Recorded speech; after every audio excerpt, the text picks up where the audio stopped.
So my ancient ass decided to accidentally hit a macro. So during this entire podcast recording, you will hear me with Jace's voice changer. I cannot fix it, so just bear with that. You might have trouble understanding me. Otherwise, enjoy the podcast. It's a video editing software. It's the thing that figured I should do that since I'm it's so hard. Oh, brother, I'm still using like a cracked Adobe Premiere from 2012, I think. Remember, kids, pirating Adobe products is morally okay. Precisely. Because I'm not paying thousands of dollars a year for some shit that doesn't work out. And also, GIMP is better than the Photoshop. Oh yeah. There's my script. All right. Me in the Hey, future. audio on my left ear. Could you work? There it is. Let me guess. You have an index, Yes. bro. When that shit stopped working, I just took things apart. I just took them bitches off, and I just used my regular. I mean, I'm still trying to find. I probably will, but I only have like a headphone jack. Headset. The So I need HyperX to get like clouds are really good. They fit perfectly on top. I actually have a HyperX, but it's like a headphone jack. Mine's wireless. prefer cable, but I would probably need a wireless because my audio is fucking up constantly. Like Yeah. the fucking index wire is not attached to the headset anymore. It's just like it's plugged in, but not like attached with a plasticky thing anyway because that broke. The side of it over here where it's supposed to extend, it busted. Now there's just a loose spring hanging out of it all the time. Mm-hmm. But yeah, no, my head strap's kind of broken, but I like put some electrical tape, and I was like, Hey, it worked. if it's still listen, working properly. as a computer technician, sometimes duct tape is the answer. As they say, duck it or fuck it. Yes. All right, let me pull up my script so I can get this ball rolling. We got fun questions today. All right, here we go. Nice. All right. We are doing Cards Down, everyone. A place where roleplay owners and veterans can sit down while I ask them a lot of questions about the RP space. I'm Jason, owner of Black Wolves Rebellion and Cosmic Veil, and today I'm joined by Peachbomb, owner of the Red Diamonds RP and co-owner of Redstone City, previously known as Blackstone for those who are older in the RP space. Now, how about that Redstone going under, huh? How long were you guys going for? Well, actually, since you mentioned Blackstone, it's actually older than that because before that it was Diamond City. Really? It's yeah. It's been going like 3-4 years. 1 sec, let me think. About 4 years, roughly. Hey, I think. Is that I'm a 3 or doing 4? I Black can't remember properly. Black Wolves have been around for the same. I started that bitch in 2021 in December. Yeah. we started in like April, either 21 or 22. I can't remember, to be honest. So your server was around the same age as mine. Mm-hmm. Yeah, all right. Yep. Well then, I did not know that. Although it took me about 2 to 3 years to start canon, but that's a different story. Fair enough. All right. Now, quick disclaimer before we get started. This is a podcast designed to give RP owners and vets a platform to share their thoughts and opinions openly. Obviously, respect the views and don't witch hunt. Because witch hunting is bad. Unless you have a Witch Hunter character, then you're supposed to do it. I have not seen a single witch character in the entirety of my time in Lore. Shockingly. I have 1 or 2, but never a Witch Hunter. Most Usually of the time, anything that is a whatever hunter is usually a player they don't want to encounter for one reason or another. Most of the time when I'm in the metaverse, most of the time it's like I am a god of time. I've seen a number of those, to which every single one of us in any staff position, whatever, goes most likely. Fuck off. Listen, be like Not me necessarily. and take your god of time and keep it in your own. That is mostly. I've seen a number of people that actually play gods, and they do it in a regular sense. For example, they are only like that godlike in their own realm. For example, that's a good rule to have. For example, That's actually what I do with my god characters. It's like, yeah, I'm a god, but Yeah. I'm also, you know, I can't really do shit out here. You know, I might as well be a regular ass human out there. see, and that is progression. That is something that your character can work towards, etc. It's got all kinds of things you can work with. It's cool. Yes, being a god is great in the metaverse when it's executed right. Exactly. I mean, basically same with everything, to be honest. Yeah, honestly. Every kind of character. All right, now let's get into the fun questions. I'm gonna go in. Ooh. order. Now, this is one of the bigger questions. What do you see is the Alright. most significant challenge in the RP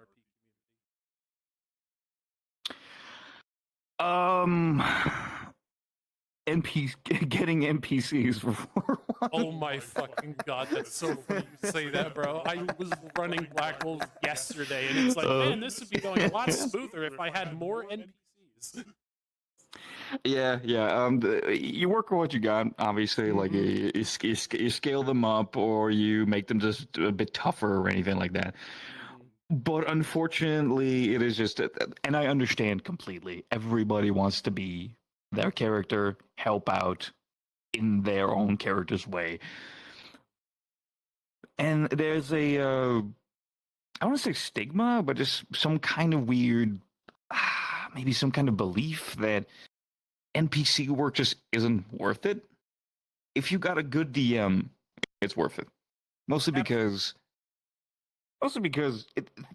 you don't treat your NPCs like cannon fodder. Like you're this character, or you're this specific guy. You say things about this, ad lib some things. You know, just if you let them have fun in that sense, NPC work is awesome. I've worked on a number of DMs that make it so fun.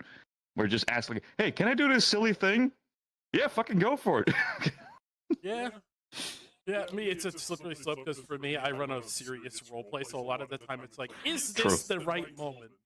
You know, like, is this the right moment exactly. for some bullshit? You know, but a lot of the time I just tell my NPCs, go have fun with it, you know, go say what you need to say. I give people characters and they kind of just have a life of their own. But, and God, there's this one NPC that I have that's a regular, Bishop or Panzer McFly. Love him to death. He's one of my best. Love that. I think I know him. Yeah. Yeah, he's known as Danny Well, in the not metaverse. no, but I might have met him at some point. Doesn't ring a bell right now, but Yeah, love no. that. NPCs are always the absolute biggest challenge to get, because everybody wants to be the character. Completely understandable. There's no mission if there's nothing to fight or to evade or anything. And sometimes even like some like other DMs that I talk to, it's like, listen, sometimes you just gotta just forcefully take some of your players and just fucking tell them, hey, you gotta. Yeah, which I unfortunately have a little bit of an issue with. I don't like, telling players no in that sense, especially. Yeah, no, exactly. I just want, because I hate doing that, but at the same time, I'm trying to do that because. A perfect example, I run a campaign that is both horror inspired, etc. That also led to Redstone basically literally imploding. One of them being is that there was a big crowd of players and whatnot, few NPCs, etc.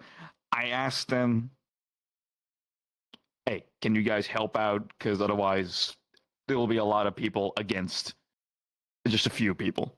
That's literally the problem I had last session. In Black Nobody. Wolves, where we had, Nobody. 7 players, and we had 4 and. Yeah. Like that can be done well if you have I don't know, that's more sci-fi, I'm assuming. So it's if like mechs and like power armor and shit like that, you can scale things up, make them tougher, etc. So that would be easier to do. But I was working, for example, with I think 4 NPCs minus myself as the DM, obviously in DM hands. So 4 NPCs to fight like 12 people at least. Jeez. Oh man, that shit, like, especially during the Black Wolves finale, the biggest problem I had was getting the end. Like, it was supposed to be like the whole planet's under attack, and I need as many NPCs, and I was able to muster up like 4 to 5 each time. And like, I had to do some really fancy shit. Like, and at one point, I was like, okay, I need a crowd of people to be angry. What can I do? And then I saw an image of like a fucking stick figure, and I'm like, I got it. And so with my DM model, I just shoved a bunch of stick figures that are different shades of gray in like a big area as a particle placement, and it was the fucking biggest brain idea I've ever had. It was the most immersive shit in the world. Like, even in the Eden map in Black Wolves, it's literally just like I have just people walking up and down the street with a particle. Because like, it's so hard to find NPCs. Like I even talked with like a couple of my connections, like with other people, like other RP owners. It's like, God, RP, it's hard to run a combat mission when there's no NPCs to be there to do it. Yep, absolutely. And with sci-fi roleplay, the biggest problem I face right now is, it's a sci-fi roleplay, but there's guns and melee, and the hardest part is balancing it where the melee people aren't just sitting there like with their thumb up their ass waiting for an NPC to go up to them, because all the NPCs are over there like in a gunfight, and the melee people are just kind of sitting there waiting patiently. Exactly. Exactly, yeah. Oh man. Some of the stuff I've had to fucking like finagle. Like, we've had to pull out mechs and shit, and like I redid the like NPC models, and it's like I gave the melee unit like 4 different melee weapons, and I'm sitting here like, I still need something here. So that way the melee units just don't be like the fucking Indiana Jones movie where they're like brandishing their fucking weapon, and then there's somebody that pulls out a pistol like, and someone goes, bam. Yeah. Oh my god. I desperately want to remake that scene at some point in RP. That would be fucking hilarious. Oh man. But no, it's like, it's even with like I said, I run a little campaign that not little, it's the main focus of the story right now. Where basically it is horror inspired. I play a lot of like Alan Wake, Silent Hill, that sort of thing. I love fucking horror games. But the main thing about it is that it is an anomaly that is trying to, seemingly at least, trying to rewrite history in a way.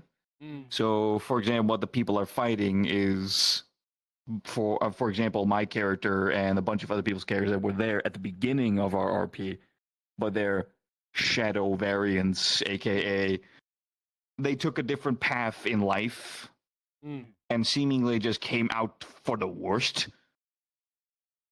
And now they're kind of like rewriting how everything happened, in a sense. Like, they're not even aware, seemingly, that anything's going on. They're just doing their thing. But so there's things like the Diamond City Police, for example. It's set in that world that we are actually reopening again. That's stuff for later. Where I had to, for example, the police officers, I had people scale them up because the anomaly is an absolute nightmare place that just fucks up everything that it touches. So, of course, you giant police officers, giant slime, inky creatures that pop up, big monsters, etc. To which I kind of wanted to keep it like street level ish, in a sense, because that was what the RP was at the time. But unfortunately, like we've already discussed, and NPC calls and whatnot just seemingly don't work. Yeah. And we just got to do what we got to do, what we My have. personal nightmare is when my players split up, because then I have to split up my NPC. Yes, yes. Oh, that is a I have a fucking that mini is a panic attack. nightmare, I was like, dude. oh no, they're splitting up. God, no. And then sometimes we have to like be like, hold on, you're going too fast. We have to catch up. And it's even worse when you look at like you have a 6-player team. You look at 3 players that are over here to your left, and you look to your right, and the other 3 are just fucking gone. As they made the decision to split up without telling the DM. Right, and then I was like, even yesterday, like sometimes I'm the only head DM, so it's literally like I have to follow like the 2 players. Like last session, 2 players went to go cloak, and it's like, okay, I have to follow these people because now they're doing stealth, but now there's no DM over there for the majority over there. So then I had to have one of my other DMs be like, hey, go pay attention to that over there, you know, and then that whole thing happened, and then combat happened. I was like, okay, well, this is happening. Yeah, exactly. You know, it's definitely tough when there's only one, like, head DM to, like, run things, so then it's like, a lot of the time, it's just like, hey, Jason, I need you over here, then I run over there, and then when I'm done, it's like, hey, Jason, I need you over there, and then I run over there. Then sometimes people even need one of my characters, so then I'm not only a head DM, but I'm also being a character at the same time, and it's like, I wish I could shadow clone jutsu myself sometimes. Yes, but at the same time, I actually prefer to be the only DM there. Yeah, no, honestly. Mostly because I have this weird compulsion that if I don't say it myself, somebody might get it wrong, and then continuity is completely fucked or something along those lines. Like, and I know I can trust. Like, no, you have a story to tell, and if it's not told the exact way that's in your head, then the goblin in your brain's gonna be so upset. Yeah, exactly. Hold on a second. My hips don't lie, apparently, but they do today. Normally I would be in full. Actually, no, I'm never in full body. And my room's too small for full body. I will never ever not be in full body ever again. Since I got it, it is. DLC. Yeah, no, and whenever I love that, dude. Whenever somebody with only half body suddenly gets full body, and everybody in RP is just like, "Oh my god, you finally got the leg surgery."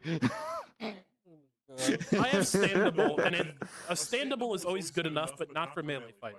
For melee fighting, I turn that bitch off. I turn that bitch off for melee fighting. Exactly, because it never gets the stances right, you know? Like, my character is a master melee fighter, but oh my god, in half body does he look like he has no idea what he's doing.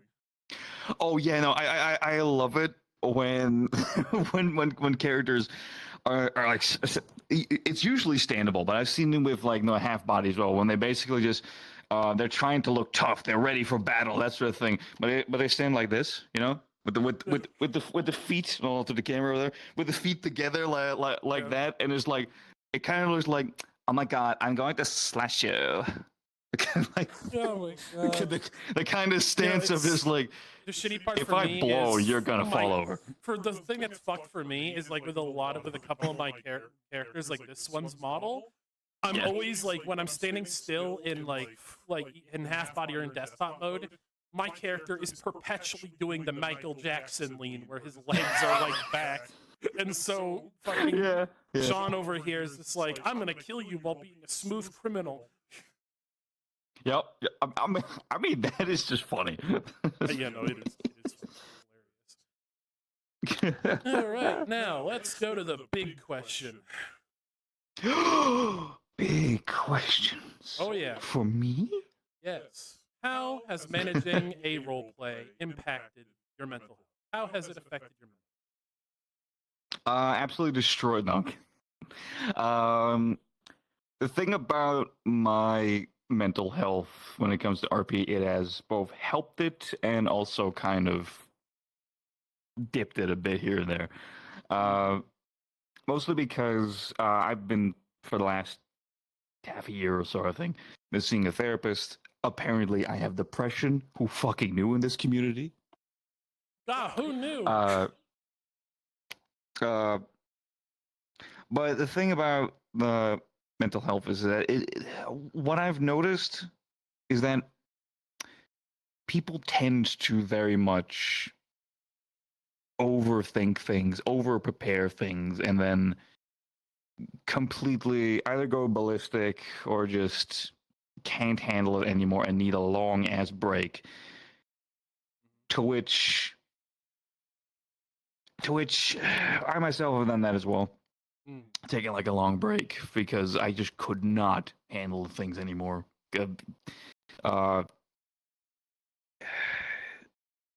There's a lot of asinine things that happen. You as an owner of an RP know it as well. Oh yeah. There's a lot of like asinine things that happen. Some questions that absolutely make you question whether or not you should just absolutely just quit the RP in general. Oh my god, if I had a nickel for each time I had to deal with some shit and I was just staring at the delete server button for 10 minutes, I'd be a rich man.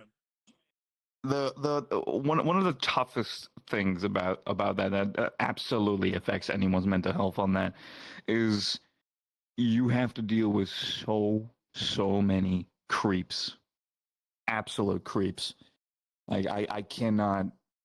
I fortunately not dealt with a lot of them that require me to count with two hands, but enough that tells me that everybody just please be careful.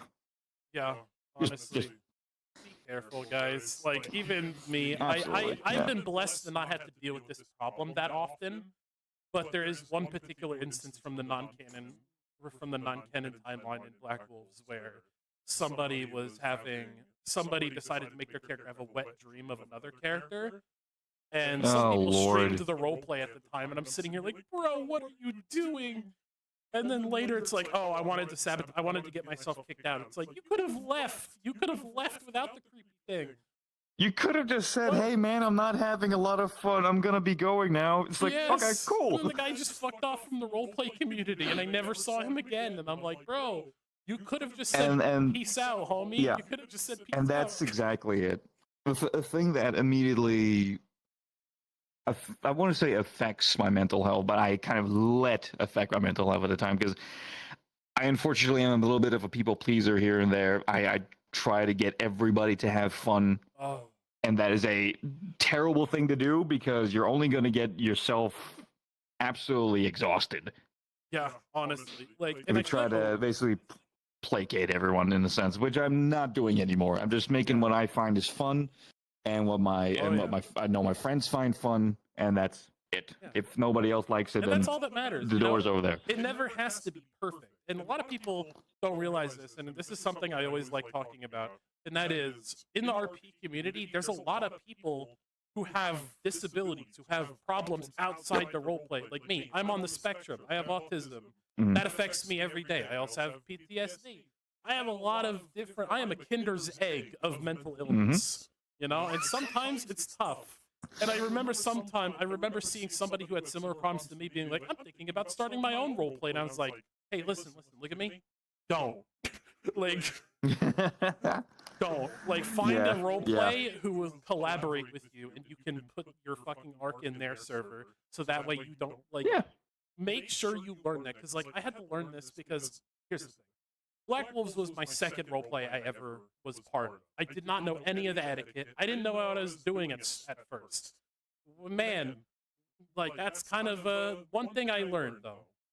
Breaks are important. Take breaks.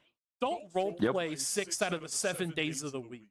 Like, even people, it's like, even if you think you can handle it, even if you say, oh, I'm having fun, take a day. Take like 2 or 3 days where you're not role-playing. For me, it's the weekend. Yep. Take 3 days and don't do any role-play. Because I see some people, it's like, I've been role-playing for 24 hours straight. It's like, don't do that. Like, take a break. Dude, that's not role-playing. That's living in a virtual world. It's not role-playing anymore, dog. Listen, the second that you're playing as your character more than you're being yourself, that's when you know you have a problem. Yeah, a little bit. Yeah. Yeah, and for me, it's like I take that break because I'm not capable of stepping away from admin stuff in Black Wolves because of my own trust issues. I've been burned 3 separate times when I left my server with somebody else, and now I am absolutely paranoid, and I don't trust anybody to run my shit while I'm. No, I in my completely agree. I do fortunately have a very good friend of mine actually got me into roleplay. That he and I are on one line basically, and we made the world and the lore together, and I can trust him to run everything properly. I wish I had somebody like that. And I Honestly. have I have a few other good friends of mine that help me out. For example, with Red Diamonds and whatnot. Both of them great DMs as well. I trust them to run the lobbies, etc. And when I'm not available, that sort of thing. And that's good to have. You need people like that you can trust with this, because it's otherwise going to be a fucking tire fire. Oh yeah, no, literally, like the 2 times I've ever left my server unattended was the first time was on my honeymoon when I got married. I was on a fucking cruise in the Bahamas, and then I just witnessed that the dev team that is not there anymore. The dev team that I had at the time are not in Black Wolves anymore. But basically, they just banned somebody without due process, and I'm like, okay, like I get that the person what they did was wrong, but like we have protocol, we have strikes. You like follow the rules. We get like I get like the whole problem was the whole thing. I get that. But the second time was worse because it was my grandmother's funeral, and then my entire dev team just left in mass, and I'm like, oh no. Fuck. And that was like, okay. And looking back, yes, some of it was my fault, but also I didn't know what I was doing. My first roleplay was Rosewood, and I had no idea what I was doing. I just had this one friend being like, you should get into VRChat roleplaying, and it's like, okay. And then I had no idea what I was doing. It's like, and then I said metagame, and then I heard the term metagaming, and I was like, what the fuck is that? I was a young lad, and boy howdy, if I could tell the young version of me when I first started Black Wolves what I would be in for. And now it's like Black Wolves is going to be part of Project Community later this year, and it's like, okay, this is taking a life of its own. And like I find, like there's always that one moment, like because here's the thing with VRChat roleplaying with running one, there's highs and there's lows. There's the lows where it's like constant stress, and then there's the high of like, oh my god, I did not think I was gonna get this far. Like yeah, absolutely. I did not think I was gonna be running anything or DMing anything or any of the such, because I'm always so fucking nervous when it comes to especially DMing stuff, because I'm always terrified that people are not gonna like it, or that I screw up the story like completely, that sort of thing. Hasn't happened up until now. Yeah. But it is still terrifying. Yeah, and like I said, like a lot of people, like I want people to understand. Like for roleplay owners, like we understand that it's all like it's just a roleplay. We're just playing VR make believe. But here's the thing: for some people, such as myself, it's not just make believe. It's also a financial investment, an emotional investment, and an investment of my time. So a lot of people realize for roleplay owners, the roleplay means a lot to us because we put so much effort into it. I have put in more than $2,000 in Black Wolves at this very moment. Running a roleplay is expensive. I wouldn't say pay that much, but with me making maps now and whatnot since roughly I think October of last year, it's I've been gradually just looking at like the Unity asset store and Sketch family. Oh, this is on sale right now. I like that, and then never using it, for example, or I just use it for like the one small thing, and then I make something else completely. Fab.com, they have monthly free assets, and granted they're on the Unreal Engine, but you can migrate it. You can basically migrate it into Blender and then migrate that into Unity. It's a bitch and a half to do, but you can do it. That is good to know. Good call. Damn. Yeah. If you want to know more about that, you could DM me later. But yes, I have learned that. Sure. Especially when one of my the people who commissioned me for their character model, it's like, I want that, and it's like, that's an Unreal Engine asset. And then I was like, wait a minute, I learned Yeah. Unreal Engine before I learned Unity. I only changed to Unity because Godfall fucking privated an avatar I considered my main, and it's like, fuck it, I'll make my own fucking avatar. And that's kind of what got me into Unity. And also, Unreal Engine takes a cut of your money after you make a certain amount of money. And I don't want to have to give people a cut, and also I don't want to have to fill out paperwork every quarter. So I decided to switch to Unity. Understandable. Because Unity doesn't charge me up the ass for having a game on Steam. At least they tried, but not anymore. Nope. Everyone was collectively upset. So W for indie game developers. But yeah, no, for me, it's I was already planning on making a sci-fi game. So when I decided to make Black Wolf, it's like, wait a minute, I'm making a sci-fi game. This is perfect. So I saved a lot of money in the long run.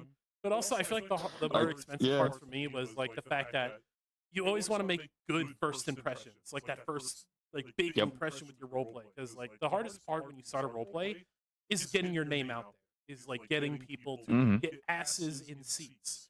For me, my way of doing that was world animations and a fucking actually professionally produced song on session 1 of Canon, which that did fucking wonders. And for season 2, I made an animated trailer. And my god, was that the most successful hype train I've ever fucking done. I actually wanted to make a video for when we start or restart our first roleplay, technically speaking. I've been like editing videos and whatnot, making stuff here and there, like small trailers and whatnot for the campaign and stuff. I animated like a blast 10 to make, shots in Unity, and then I exported it using Unity Recorder. That whole fucking trailer took me collectively like a week to make. Because also, I got every single one of my players' models, the ones I could get anyway. So every player had their own shot in the trailer that was unique to their story. Oh, that is awesome. And it was also dubbed over a Black Wolf's theme song that I once again hired for. And like a lot of things standing out, because let's be honest here, the RP space is saturated, very fucking saturated. So, but absolutely, recently, I'm seeing different roleplays close doors. Whether you know your roleplay, and then recently I saw Inkwell Tavern start to close, and then Familiar Snare when fucking Thanos snapped. And it's like a lot of big roleplayers are starting to go. I think it's just a case of it is oversaturated, but absolutely the people are kind of seeing that it's been too long, where things start and don't get solved, or they are just this big overarching story just keeps going and going and going and going. And people need an end. People need closure. That's the same thing with books, video games. You need an end.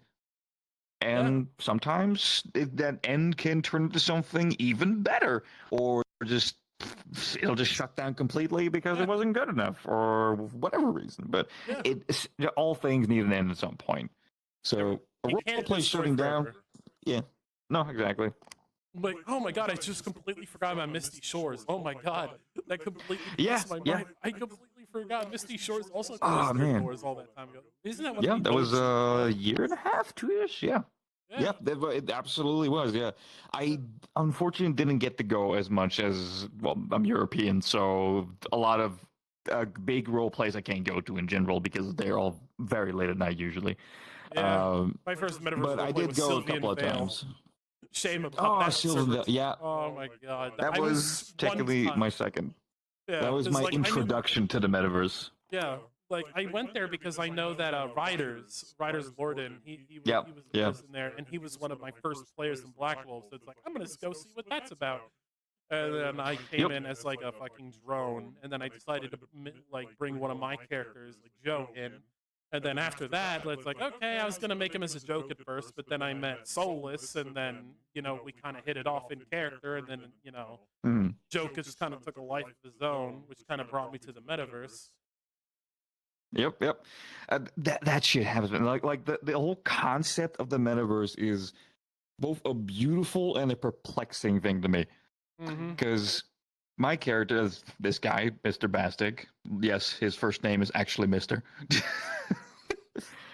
That is a whole story bit to it as well. But it was supposed to be that when my good friend Blackjack got me into roleplay, we were starting Diamond City, and was basically just street rats fighting against the corporations in like a cyberpunk-ish world. To which I chose because everybody needs a little edge. My character is a demon, mostly because I had the avatar already made for like only social stuff, and I couldn't really think of something else at the time. Being edgy is real tough sometimes in metaverse because if I had a nickel for each time someone looked at John, it's like Christian rock star, and I'm like, oh, I fucking hate you. No, but so fuck, I forgot where I was going with that actually. What are we talking about just now? Oh, right, Sylvan Vale. Yeah, specifically. So the thing was, the most wonderful, like, my character had never ever seen anything remotely of like a green forest or like just some green grass, because the city was like a dystopia, and he loved the dystopia. But then all of a sudden, Blackjack had gone to other places in the metaverse and whatnot as his character Luca, I think. And well, I shot that character dead. I was gonna say, is that Luca character the character he played as in Blackstone? Because what I remember from No. what I remember from his That's character Raymond. is Joe kept getting accused of being Blackjack's character from Blackstone, and it's like, we look nothing alike. Why is everyone mistaken? No, it looked nothing alike. Like, people kept calling me, so hey, weird. Blackjack, and I'm like, bitch, do I look like Blackjack to you? No, but so basically got invited at one point to go to the Sylvan Vale, to the Scholar's Nook. Like, and my character's like, Oh, the Nook. I have no fucking clue what that is. Sure, let's go. So he had killed a character. I killed a character like Blackjack's character. First session I ever did. In Diamond City, and I go in to the Sylvan Vale, and we find this adorable cat girl named Sakura, who's getting these two gangsters a fucking the tour around the Scholar's Nook, and she's like, this is this and this is that. This is cool. It's like, I've never seen a goddamn green tree before. What the hell is that? And she starts explaining things. So talking about it, just suddenly she mentioned this character, the Blackjack played, that I killed. It was like, oh, well, you guys know each other? It's like, yeah, he's my friend. And me like, oh, fuck. Oh, man. Awkward. And it later came that, actually, that all happened in the fucking Nook, where my character's girlfriend had been killed. It was in a depression about that, obviously. And people kind of like lifted him back up, and he was like, after a couple months, he put on the leopard suit again, because that's a shtick. And then all of a sudden, she came up in the Scholar's Nook. It's like, oh, you're single? Yeah, for a little bit now. It's like, oh, you could date my grandma. It's like, I don't want to date anybody's grandma. What the fuck? And then she shot me a message in my DMs with a picture. It's like in character, she's showing a picture, and I saw the model, and I was just like, that's actually a pretty looking model. And immediately the Bastic brain goes in like, I kind of want to date your grandma.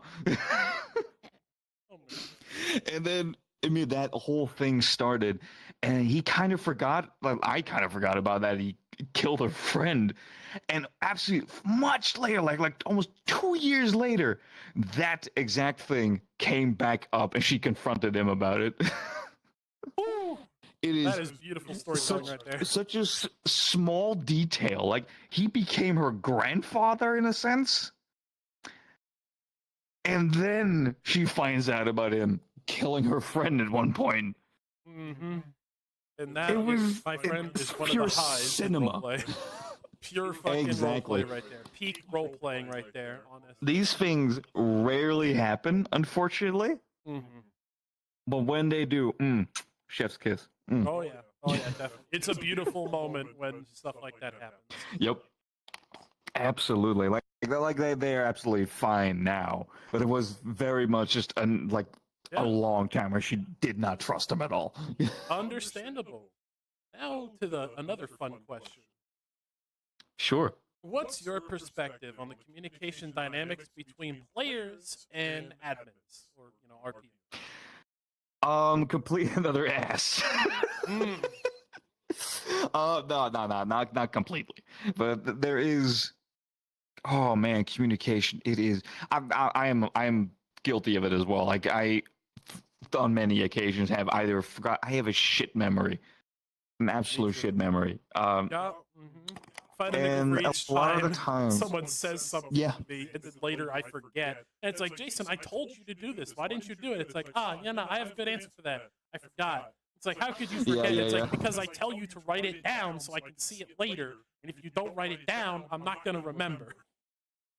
Yeah, and even when I tell myself I'm going to write it down, I don't write it down, or write it down and forget where it was written down, or I forgot that I written down something. Exactly. It's like I'm absolutely not making excuses about anything of that, but no, but it's unfortunately, yeah, exactly, this shit happens, and the terrible thing about that specifically is that I've disappointed a number of my friends on a few occasions, and that hurt to the degree that I absolutely do my best to remember everything and try to write things down, etc. But especially when we speak of like communication in general, the number of arguments I've been able to solve with just a 5-minute conversation, it is ungodly, my dude. It is like all of the people that are like specifically not necessarily between DMs, but between players as well, things that could have easily been solved, or just things that could have easily been looked up, or anything of the kind. 5 minutes. Yeah. Usually then it's solved. I feel like the number one thing that I feel like is the kind of cornerstone of this question is neither party is a mind reader. The players are not able to read your mind, and vice versa. The players cannot read the admin's mind. And that disconnect is a big issue these days, because I see it every day. And it even happens even in my roleplay sometimes, where it's like someone has a thought or a concern, but they don't make their mind known. And it's like, oh, why don't you do an anonymous form? Like, and that's because last time I did an anonymous form, it didn't turn out well. But like that's why it's like, for me in Black Wolves, I have a player advocate, where people can go to this person and say, hey, I have this concern, and then they can say, hey, this is what the admins are, this is what they decided on, this is what they're doing. And also, this is something that I've learned recently that is actually really helpful. Make devlogs. Yeah, indie game developers make devlogs of what they're working on, or development updates with VRChat. I think the best way of making sure that communication line is clear is make devlogs, have a player advocate, make sure that the players feel like they have a voice. That is important, that is a cornerstone. But I see a lot of role plays basically have that disconnect, or like I've even seen some roleplay owners being like, oh, the players don't know what they want, I know what they want. And it's like, Yep, exactly. No, it's very much the amount of times it's incredibly easy to just get things done with just a few words. Actually, a wonderful example. Actually, you mentioning like Solus, for example. Like there was a hilarious bit everybody was in on. I don't think Solus was, but he laughed about it, I think, afterwards as well. The thing about it is, in Redstone, there was a moment where he apparently, I was in DM hands, I couldn't really do anything, but he was apparently needing to talk to my character, to this character, and he wanted to do it personally, and it was apparently very important. To which I think he waited like a couple of weeks to finally get to me and whatnot. To which everybody around him was just like, just shoot him a text. You got my number, dude. You know how to communicate. A phone exists for a reason. Yeah, and the most hilarious thing is that he got like a 5-minute like comedy special from one person chastising him for not using the simplest communication tool.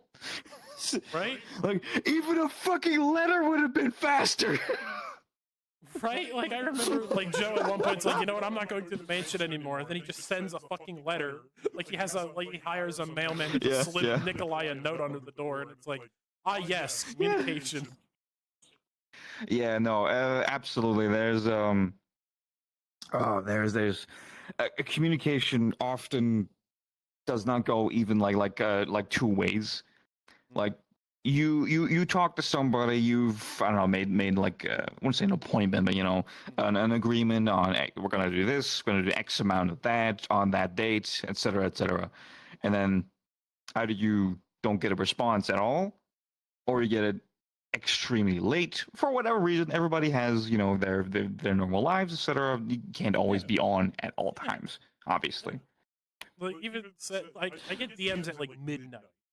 Like, sometimes, like midnight to like 4 in the morning about an RP question, and it's like, it is 4 a.m. on a Saturday. Go to sleep. Go to sleep. I'm off the clock. I literally say that to some people sometimes. It's like, hey, I'm off the clock, buddy. If you want to ask me an RP question, ask me Monday. Not at 4 a.m., but ask me Monday at like noon or something. Yeah, I'm always willing to answer any questions and whatnot, but like I said, being European and playing RP with, for example, a lot of Americans, for example, I get DMs and whatnot throughout the night. Yeah.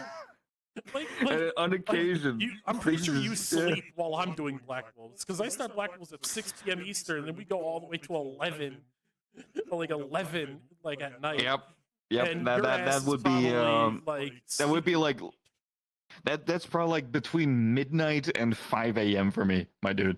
Yeah, like, time zones are hard.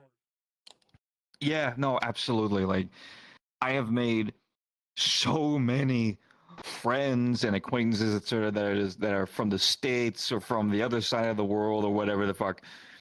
And it's often so hard to actually do something with anybody. Yeah. I'm not even on this game unless it's RP related, because it's like, I have no reason. Yeah, exactly. My wife runs clubs, I absolutely, but she doesn't really do the club stuff these days because she goes to school, so it's like a lot of the time it's like, hey, Jason, when are you going to be on to hang out? And it's like, I don't know, catch me on a day I'm already on for like role-playing reason, or I'm recording something, like. Yeah. No, I get it. I used to just be here to socialize. It's where I met Blackjack, for example, and weirdly enough, I was in a sense role playing when we met, but it was like just stupid. Like, I was just some asshole bartender in the Great Pug, and he came in as Santa Claus, and we just went off like that. Oh, it was amazing. But yeah, communication. Holy shit. It's important, because if you don't communicate, and then sometimes like I see players get like mad. It's like, why didn't you change this? It's like, did you tell me? No. Did you? Yeah, and for example, while you mentioned it, like you said, being on the spectrum and whatnot. Oh yeah. There is a very large percentage of the community that is on the spectrum, to which, for example, one doesn't take social cues very well. Or recognize them very well. Let's put it like that. The other is riddled with anxiety because of this and this reason, or just in general just having anxiety. So communication is often just incredibly hard, because I've had so many people that I've been friends with for a while now that are just terrified of shooting me a DM about anything, really. Yeah, it's like, for I don't no want to cause a reason. problem, Like or I'm stressed out because of past experiences. It's like, okay, but like I don't bite, like I'm very exactly. approachable. Like like if you have a thought or an idea, like Exactly. Yeah. there's a feedback form and an idea board text channel in Black Wolves. Use it. Exactly. Like I always say, I'm always open. My DMs are always open. No problem at all. I will answer whatever I can. Yeah. And it's the same thing. Like when we talk about communication, even when you say that, even when if everybody knows your DMs are open. If there is issues with your roleplay, for example, there's not a lot of people that actually go to the staff to say, "Hey, I'm sorry to just barge in like that, but there's something I want to get off my chest about it." Yeah. Nobody does that, but does talk to their friends about it, for example. And then it reaches our ears, but way too late usually. Yeah. Exactly. So Yeah. that is one of those little bits of communication that often goes awry because a lot of big role plays, obviously, they have a lot of people in it. And things can go wrong because one person likes that, one person hates that person, the other person likes that person that the other person hates. And then it just goes around and around. And then one person on staff is somebody that maybe like a majority of people don't like, or they just don't like these certain people, for example. Oh, if I had a nickel. If I had a nickel, hey, I don't like this person.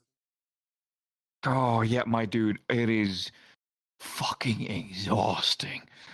Oh, it's like I don't like that person. I wanna block them, or like, and at that point I'm just like, eh. Yeah, the thing about here's the Block thing. him. I don't care. Here's the thing. When you block somebody, it's gonna be a little complicated when you go into a combat action. If you have Very true. if Yes. you're in a role play and you do not like this particular person, then maybe you should not be in that role play if it is a combat focus. If it's a social, you can get away with it, obviously. Exactly. Like I run mainly social stuff. Yeah. But the thing is, I've had, like we already discussed, several times where people just do not like each other and don't show up, for example, because of this and this person, for example. To which the map is big enough. You can just avoid not being around them. It's not that hard. Just Yeah, like in my particular instance, like the maps we roleplay in for socially, yeah, they're small, but like realistically, like you can make do, like. And even then, like, sure, yeah, if you don't like the majority of people showing up, sure, okay, that's fine. Just I understand. Like, I've been in a few role play lobbies, social lobbies mostly, where I very much just don't like that person or that person. And I was like, I'll give them the time of day in role play, no problem at all. I'll work with them even, and etc. But other than that, I just try to avoid them if I can. Yeah, people need to listen. Remember, listen. Even if you don't like the other person, they're still a person at the end of the day. So yeah, just give them the common courtesy. Like you can block them, but at the end of the day. Yep. Try not to cause a big stink about it, obviously, because, like, for example, and this is some shit that I've had to deal with sometimes, where it's just like, listen, I'm not gonna kick out this person because you don't like them, all right? Like in Black Wolves specifically, we're a neutral place where anyone, despite reputation, can go in Black Wolves. Granted, there are some people who are exceptions to that rule. Obviously, if you do a horrendous enough thing, obviously.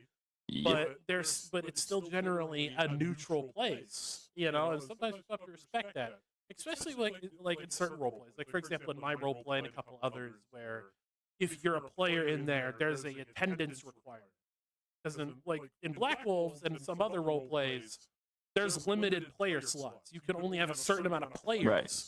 So because there's limited slots, you have to say, hey, you have to be here consistently this percentage amount of the time. And so like when it comes to situations like that, oh, I don't like this person, and that person just stops showing up and doesn't communicate that, what else am I supposed to do? All I know is I see that this person doesn't show up for multiple weeks. What am I expected to do? You know, like communication can solve a lot of problems. Like even though everybody's got their own lives, etc., but at the same time, if you're running something that is continuously going, like your RP being, I don't know, like a campaign that is every single session is just a mission in and of itself in a way.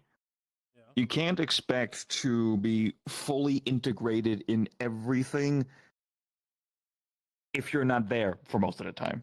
When, again, everybody's got their own lives and everything, but be realistic.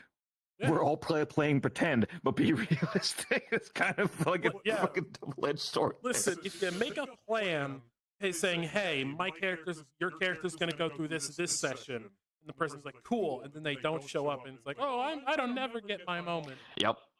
It's like, well, Yep. we planned your moment, you didn't show up. Yeah, exactly.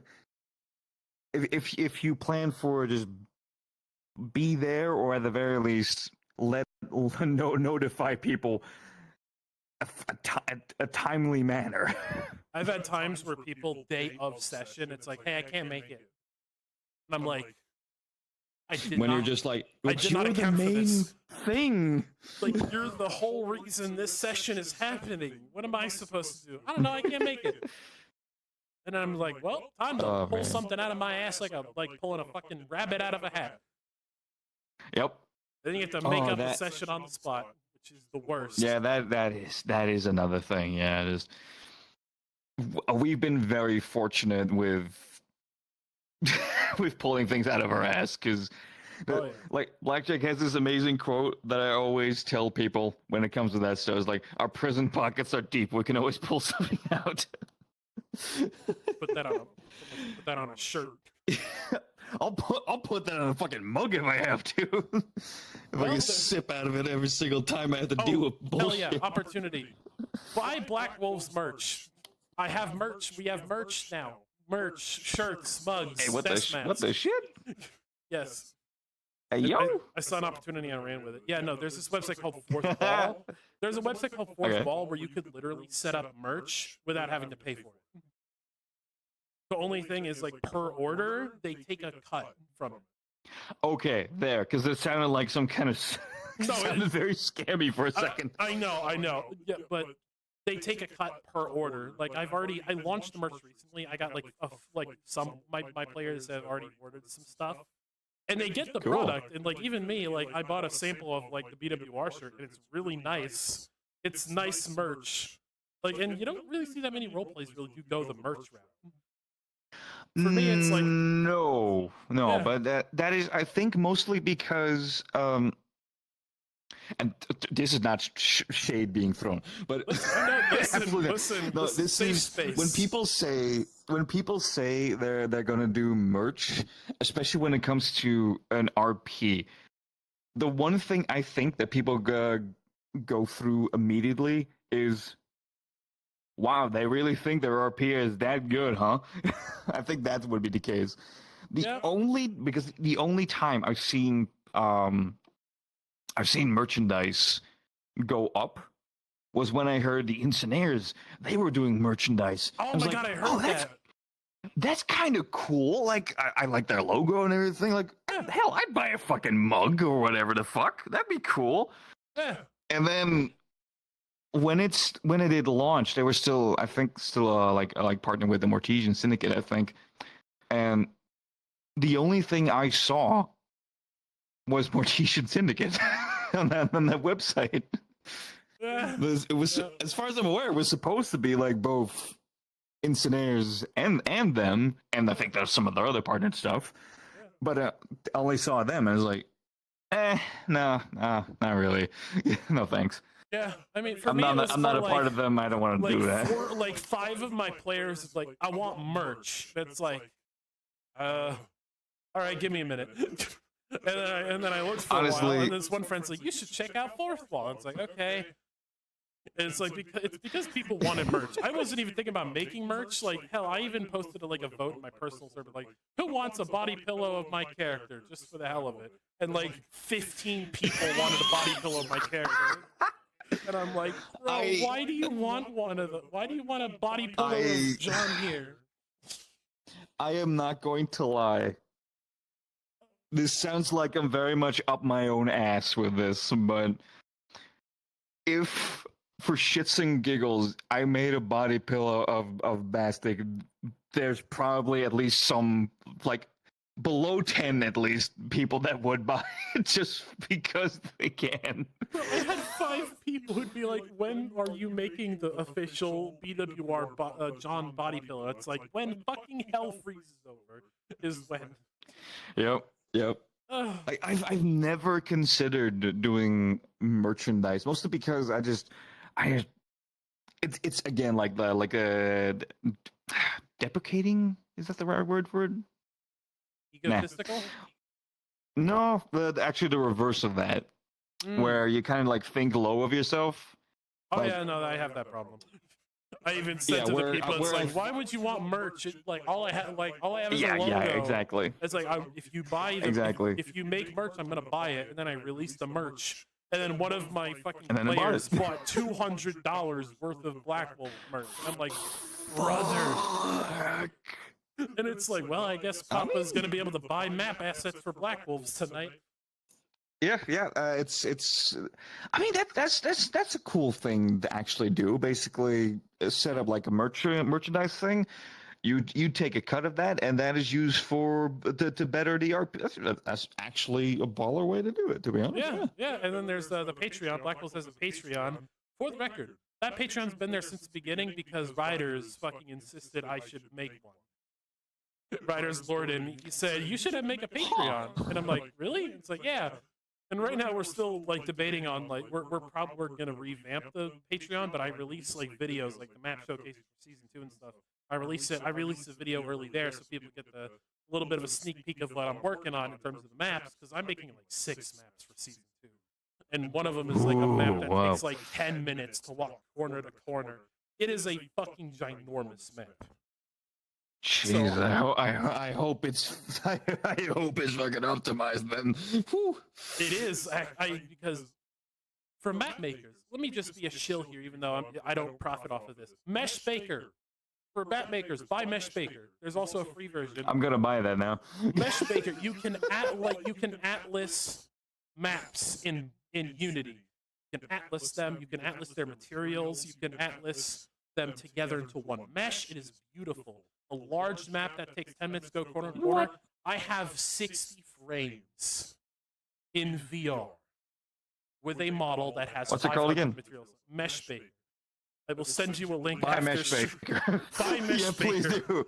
I'm gonna get that because I'm like I said, I'm doing maps now and I have a lot of trouble making them, FPS worthy, Exactly. Mesh Baker. There's also a free version. It's not as versatile, but there is a paid version that has, like, you can even atlas them, and then it will turn that item into a prefab. So that way you can make another map with the same prefab. It is a wonderful asset, and it has literally made my maps to go from 40 frames in VR to 60 to hell, even 90 in VR. It is a beautiful thing. I cannot recommend it enough. I need Mesh Baker in my life. Listen, because here's the thing. I like to be loose with my model requirements. The only thing I'm really fucking like asshole about is screen effects. Stop putting screen effects on your models. Yes, no, it's absolutely nobody likes screen effects. There's so many people that I have like auditory, visual issues and whatnot, or have epilepsy, that sort of thing. It's like just no fucking screen effects, for fuck's sake. They make people sick. Yeah, exactly. Especially people with phantom sense. I have phantom sense. It sucks. And when people make like a fucking, I remember one time I was in a public and somebody made a screen effect that flips your fucking screen upside down. It's like you. Oh yeah. I hope your computer blue screens. I hope when you go to bed tonight, your pillow is flat and moist. Like, I hate those people so much. I hope you have sand in your bed sheets. Oh man. Anyway, time for the next fun question. Ooh. In your opinion, what is the biggest issue facing specifically the metaverse? Specifically the metaverse. Uh, everybody wants to be a absolute powerhouse of a character. I Oh. understand completely why. Because to be fair, I try to keep it. I try to lowball it, try to downplay it, everything and whatnot. But my character has become a bit of a powerhouse in a sense. Yeah. I honestly, everybody likes to feel strong. Yes. Absolutely. Yep. They like to be the solution to the problem. Yes. Understandable completely. But there's not enough characters that are just a guy that is just good at the thing, but not like overtly like I am the god of that thing, for example. A lot of people. One time I had a player who yeah. literally said, I said, what's the power level of your character? And it's like, my power level is whatever you want their power level to be. And it's like, can I hug you? Oh yeah, absolutely, absolutely. I love people like that. I do this. I do the same. Like I let DMs basically decide, or actually to kind of reverse it in a sense. I let everybody else decide how powerful they think my character is. In a sense, because he's had his ass handed to him on a number of occasions. But I always let DMs. That hurts you. Fine, whatever. Or for example, I fight another player, which rarely happens. I never go to full like I get shot and ding ding, aha! You cannot. That bounces right off my armor plating. Like, no, I get shot, man. This is flesh underneath this suit. What the fuck you talking about? But Yeah. it's definitely one of those things where it is okay. My character, for example, is a demon, so he's not exactly going to go down from just a few shots. He is a like D&D barbarian. He's supposed to fight without armor in a sense. So there's a reason for why he keeps going, that sort of thing. Listen, you can be tanky and still react to a hit. Like, literally. Exactly. I always react, no matter if you get how. shot with a bullet, here's the thing. Bullet go fast. Bullet go fast. Yes. Bullet go really fast. It has speed, it has velocity, it has ouch. I literally one time ragdolled as one of my characters who were a god when they were shot with a gun. And it's like, why did you fall over? You're a god. It's like, bullets have kinetic energy. Bullet go fast. Yeah. Of course I'm gonna get knocked over. Yeah, exactly, yeah. If I'm gonna get shotgun blast, like point blank shotgun blasted, I'm going to fly. Like, yeah, like real shit.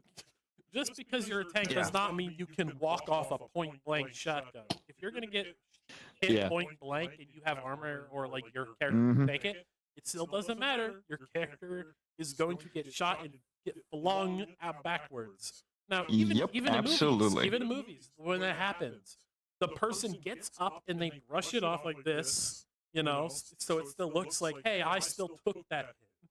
Because if you just sit there and you get shot, then it's like, it looks like your character just kind of like didn't even get hit. So you always gotta, you know, get hit. So that way it seems, because a lot of people like do that. And then it's this whole thing, it's like, oh, my character can deflect, my character can take it. It's like, your character cannot take a sun to the face. If you throw a sun at a character, your character's gonna get burned. Exactly, yeah. Which for me, like, I have the one character that is, you know, strong and whatnot.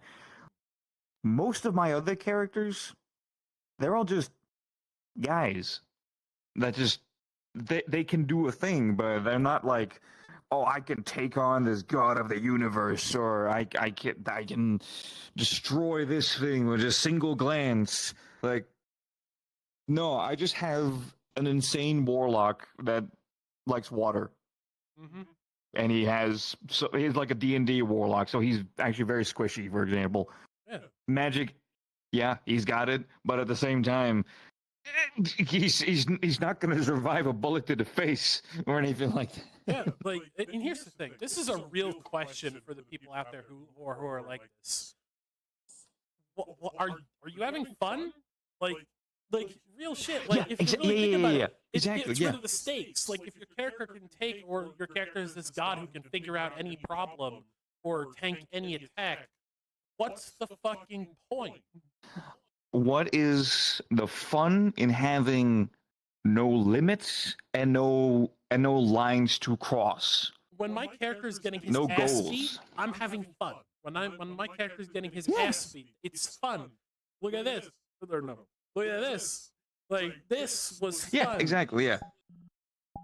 If you have zero limits, no flaws, etc., there's nothing for you to overcome. For example, the one, like, I've played this character since the beginning. He is a wrath demon specifically.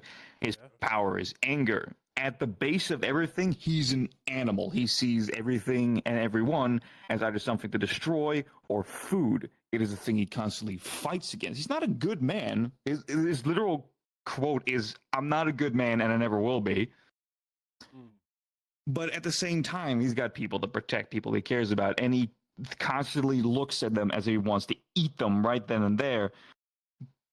But it's something he's got to fight against. Anger flares quickly because that is his source of power. And it's he constantly has to struggle with basically being an immoral creature of hell, with running around with people that are, for example, paladins, people who spread joy everywhere. Like, he's not evil, but it's also at the same time the question of, why don't you just shoot that guy and be done with it? So, he can redeem himself. The Punisher response. Fucking kill him. The Punisher response right there. Like the Basically, Punisher is yes. a great example of this whole thing. Yeah. Like, Exactly. And that's Like- kind like of the is- thing. Like that it's so And important. that with power causes, yeah, it causes problems, which causes things for your character to overcome. Yeah. Or it is a low bar that he's already gone under or over or whatever the fuck several times and just reverted back into, because that is just their nature, for example, or anything of the kind. Like, your character has to have goals, lines that they do not cross, and if they cross it, what would they do, etc., etc. Exactly. And what most people seem to do is, when that line has been crossed, for some reason it is I've seen that so many times where, for some reason, the one thing they do next is go full evil. Like, absolutely is completely so evil. they'll lean into Killing it. innocent people, taking everything, Yeah. making this whole army to fight everything that light touches. Like, chill the fuck out.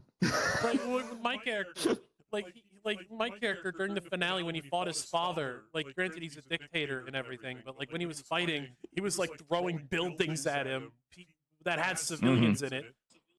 This guy loses sleep thinking about that shit. That there were people in the buildings he was throwing. He fucking wakes up in a cold sweat thinking about that shit, and that is the point. Granted, there's the whole entity thing, but I'm not going to get into that on this podcast.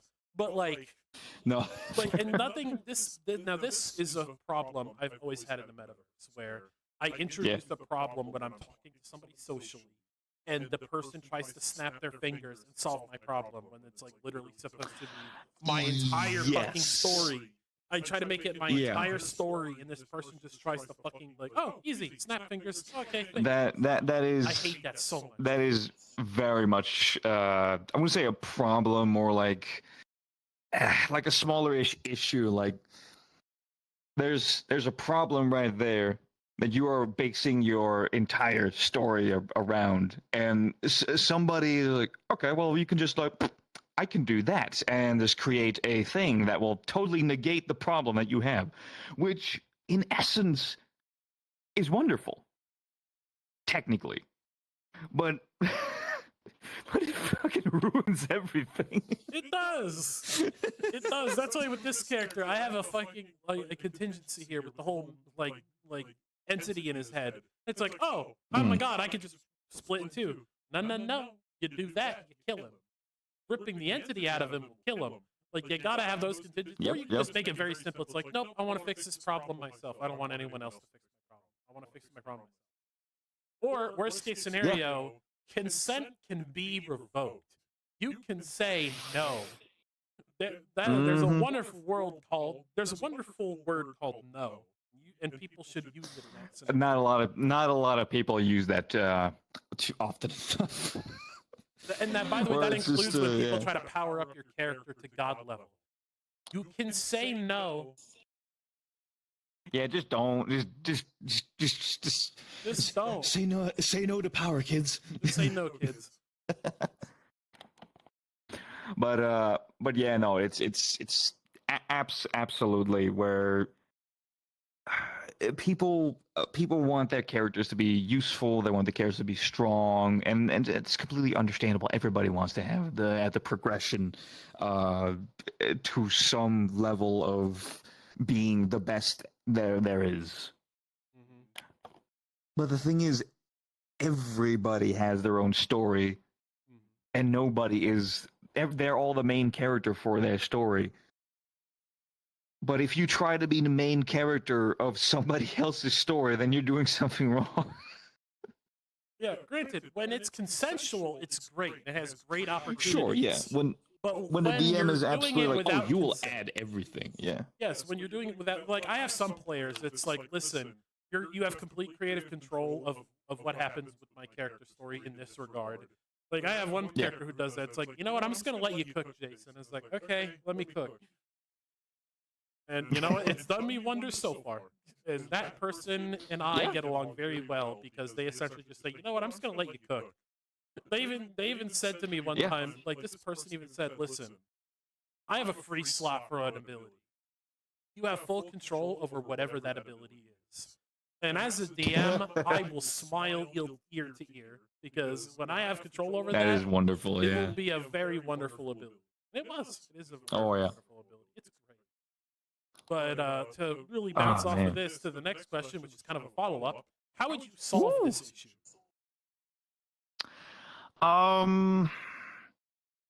Absolutely set the right rules for your RP.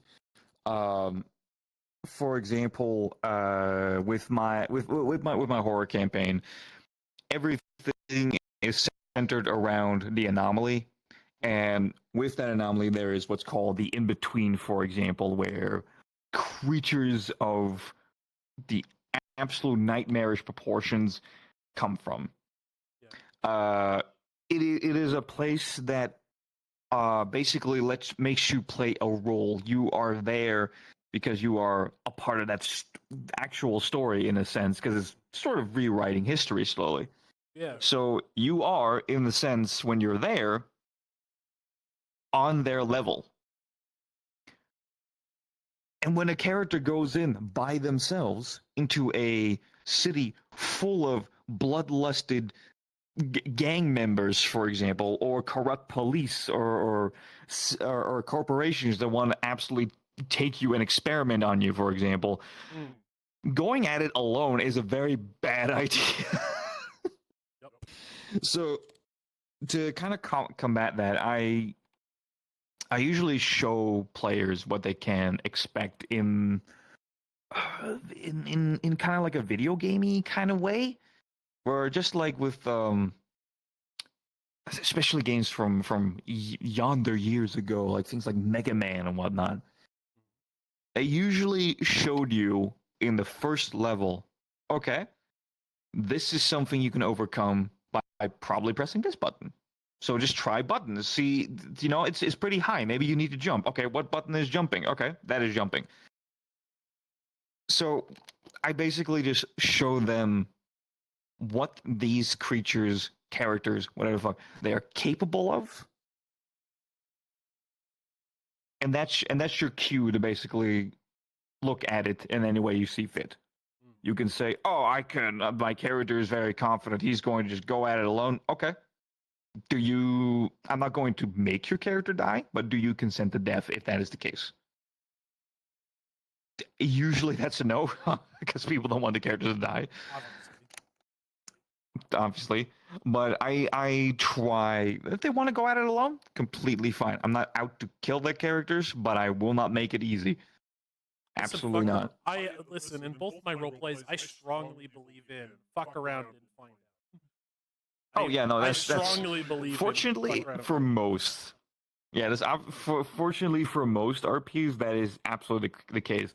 The very motto "fuck around and find out" has been ingrained in every fucking our metaverse RPer. Fortunately, well, not everyone, but you know, at the very least, everyone who's running one at the very least.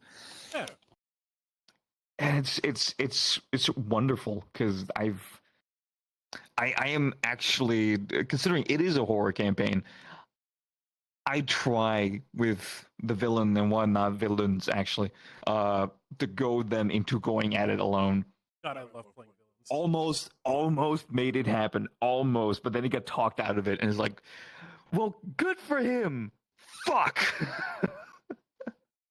I feel when you want a character to do something, but they do the exact opposite of what you want them to do. Then Yeah. you have to kind of build around that.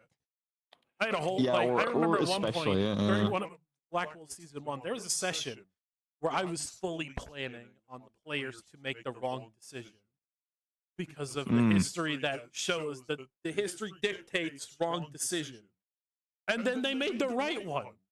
I expected them. I expected them to kill the lieutenant and not get the intel.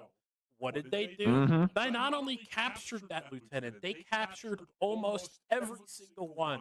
Even though I was fully planning on them killing the fucking lieutenant, every lieutenant every step of the way, they didn't. They fucking captured all of them, and I was not expecting that. Granted, I wrote in case they did, in the off chance they did do that, but still, oh my god, I was not expecting them to actually make the right call, because a lot of the time in roleplay, people are fucking murder hobos. Yep.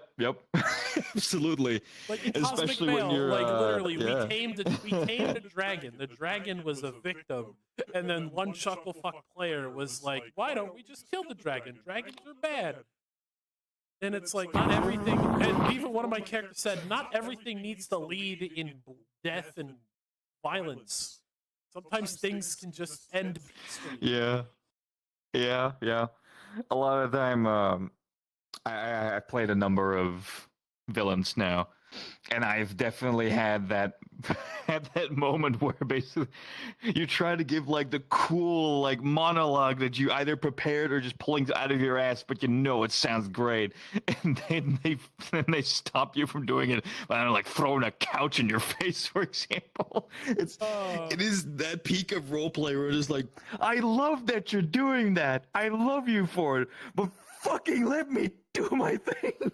Let me say the cool monologue. Like, I get it, like, monologuing can be boring sometimes, man. But when you have a planned monologue, God, it's so cool. I mean, yeah, if they don't, like that's the thing about it, like, people that are really confident about what they're doing is either the right thing or they're confident they're gonna be able to do it, just let them talk. That's all you got. Let them talk. You might get something good out of it. Let us yap. Exactly. That's pretty much. Let us yap. Let us yap. Let us. You might just want to change the title of the show to just like "Let Us Yap." Exactly. Like, oh my god, there's this one point in Black Wolves recently where I got to be this fucking scientist, right? Like the scientist and all the and like currently the players are on like a planet that's native to Beastkin. And I literally, like, I was captured as that scientist. And let me say, I fucking was able to monologue. And I pissed off every single Beastkin player. I made a couple of them go feral. And inside my DM goblin brain was so happy that I managed to piss off people to that extent as the scientist. That was fun. Yep. Because at one point, the second one person started punching my scientist character, that's when literally another beastkin just kind of jumped me and just started scratching at me and biting me and killing me, and I was like, yes, peak. So I fix that to a degree, because of the campaign's problem and whatnot with that anomaly, things happen like echoes and visions and whatnot happen once, so I can just do the things that I want to do without having any repercussions of people trying to stop it. Yeah. It's only really talking, like words being spoken, so there's nothing really that can happen to your character or anything. Yeah. It's just information that you're getting. Sometimes it's real tough being story. So it's DMs. yeah, absolutely. And one thing that I finally got to do was actually was fucking hilarious to me. Was a moment where my character's shadow version is running a gang called the Devil's Eyes for these goons that basically wear like black armor and have like the horned helmets and everything. And they occasionally, of course, talk. They're just random guys out the street that get put in armor, and they get paid. But if they look at the boss the wrong way, they're dead. For example. So a conversation that I managed to do finally, like that kind of ad lib, and I had written down a little bit, was with my buddy Dynamo. We and we just were invisible, and it was like an echo of them talking, and it was like, so how do you feel about not Jaden, Charlie getting ripped a new one by the boss? Like, well, boss ate his face. Like, yeah, he totally got like ripped in, and like, what did he do anyway? What did the boss really do to him? It's like, boss ate his face. No, but for real, like, what did it? Boss ate his face. For real? Yeah. It's like ad lib a whole conversation about the boss eating somebody's face because they fucked up. It was absolutely hilarious. And the people reacting to it was like looking at it like, what the fuck? I love. Exactly. Yeah. No. Like I fucking love doing horror stuff. Absolutely, it's amazing. You don't see it too often. Yeah, one of my DMs, one of my new DMs, Yukio, he really loves horror stuff. Oh man. And sometimes it's like, hey, I want you to do a horror thing, and he's like, bet. But here's another fun question that I really stumped it up. Sure. What advice would you offer somebody that is new to the RP scene, as in this is their first time in a role play, like they want to join the roleplay community in VRChat? What is the one thing you tell them? Okay, here the one advice I would give anyone is something that I did myself. A character that has practically no memory of his life, in a sense, before a certain period. Does not know anything about the wider universe, etc. Just had their life up to this point. Make up a couple of things about that. Otherwise, completely get yourself immersed. Because I knew fuck all about role playing, about story making and whatnot, that sort of thing. And this character had zero memory before getting put into the body that he had. Because he's a demon, he possesses the bodies that he has. Yeah. And I just learned from there, just interacting with other characters, etc., learning their stories, and it's like, okay, this kind of works. If I do something of that kind of trend with me, but just change it into this and whatnot, it might work. And just it kind of just kept rolling. Just absolutely get yourself immersed. Get a character that is just not immediately super powerful, but something you can work towards. You don't even need a goal, in essence. Just start out with a regular ass dude or girl or something in between or outside of it, whatever. It's up to you. But definitely something that can be beaten, something that can take the L, and just experience it first and then go into the story making. Just absolutely pull some crap out of your ass if you need to. That's starting small is important. Starting small. That is basically just in a few words, absolutely the advice. start small. Don't immediately blow up with, I am a wizard who has been alive for 500 years, and I can do this amount of spells that will blast a hole in that, or can manipulate that. Just start small. Start small, goddammit. Build up, and furthermore, as an addendum here, build up to combat. Don't go combat immediately. Start socially first. Yes. Start socially first, Absolutely. and then work your way up to Absolutely. combat. Yeah, exactly. Like again, like I didn't know shit or anything about role playing. I mean, I thought role playing was cringe. Like I mean, it is to a degree when you think about it, but I mean, when you think about it, yeah, I mean, it is a bit. But no, but I thought it was like absolute cringe until Blackjack told me, he's like, okay, because he was like a veteran role player of before VRChat even. Like he did even live action role play, that sort of thing. And I'm just like, okay, fine, I'll do it. As I desperately needed something to just do. Yeah. So he got me into that. We did like basically recruitment in a sense in the Great Pug role playing. And then he made or at least he found our first map that we used for one session. And then he made one where we're like a few more sessions, and then finally we got into our main map that was District 6 of Diamond City. It was a small alley. There was a bar. There was trash everywhere. That's it. yeah. I also And we think kind of what's just important is worked our way up from there. spark. I like to call it the spark. That one Yes. scene, that one moment where you're still relatively new to roleplay, and you have that scene, that one scene where Mhm. you're in character, you're in the fucking zone, you're in the moment, you're in character fully, and then you have that moment, whether it be an argument or an emotional talk between two people, and you get fully immersed into the character, and you have that emotional moment, that beautiful moment where everything finally clicks, and you have that epic scene for yourself. Yeah. And then you will never look back, because that is the best feeling in the world when you're done with that scene and you have that emotional scene. That is the ultimate moment right there, and it is a beautiful. Absolutely. Like that click happened with me. Not too long after we started.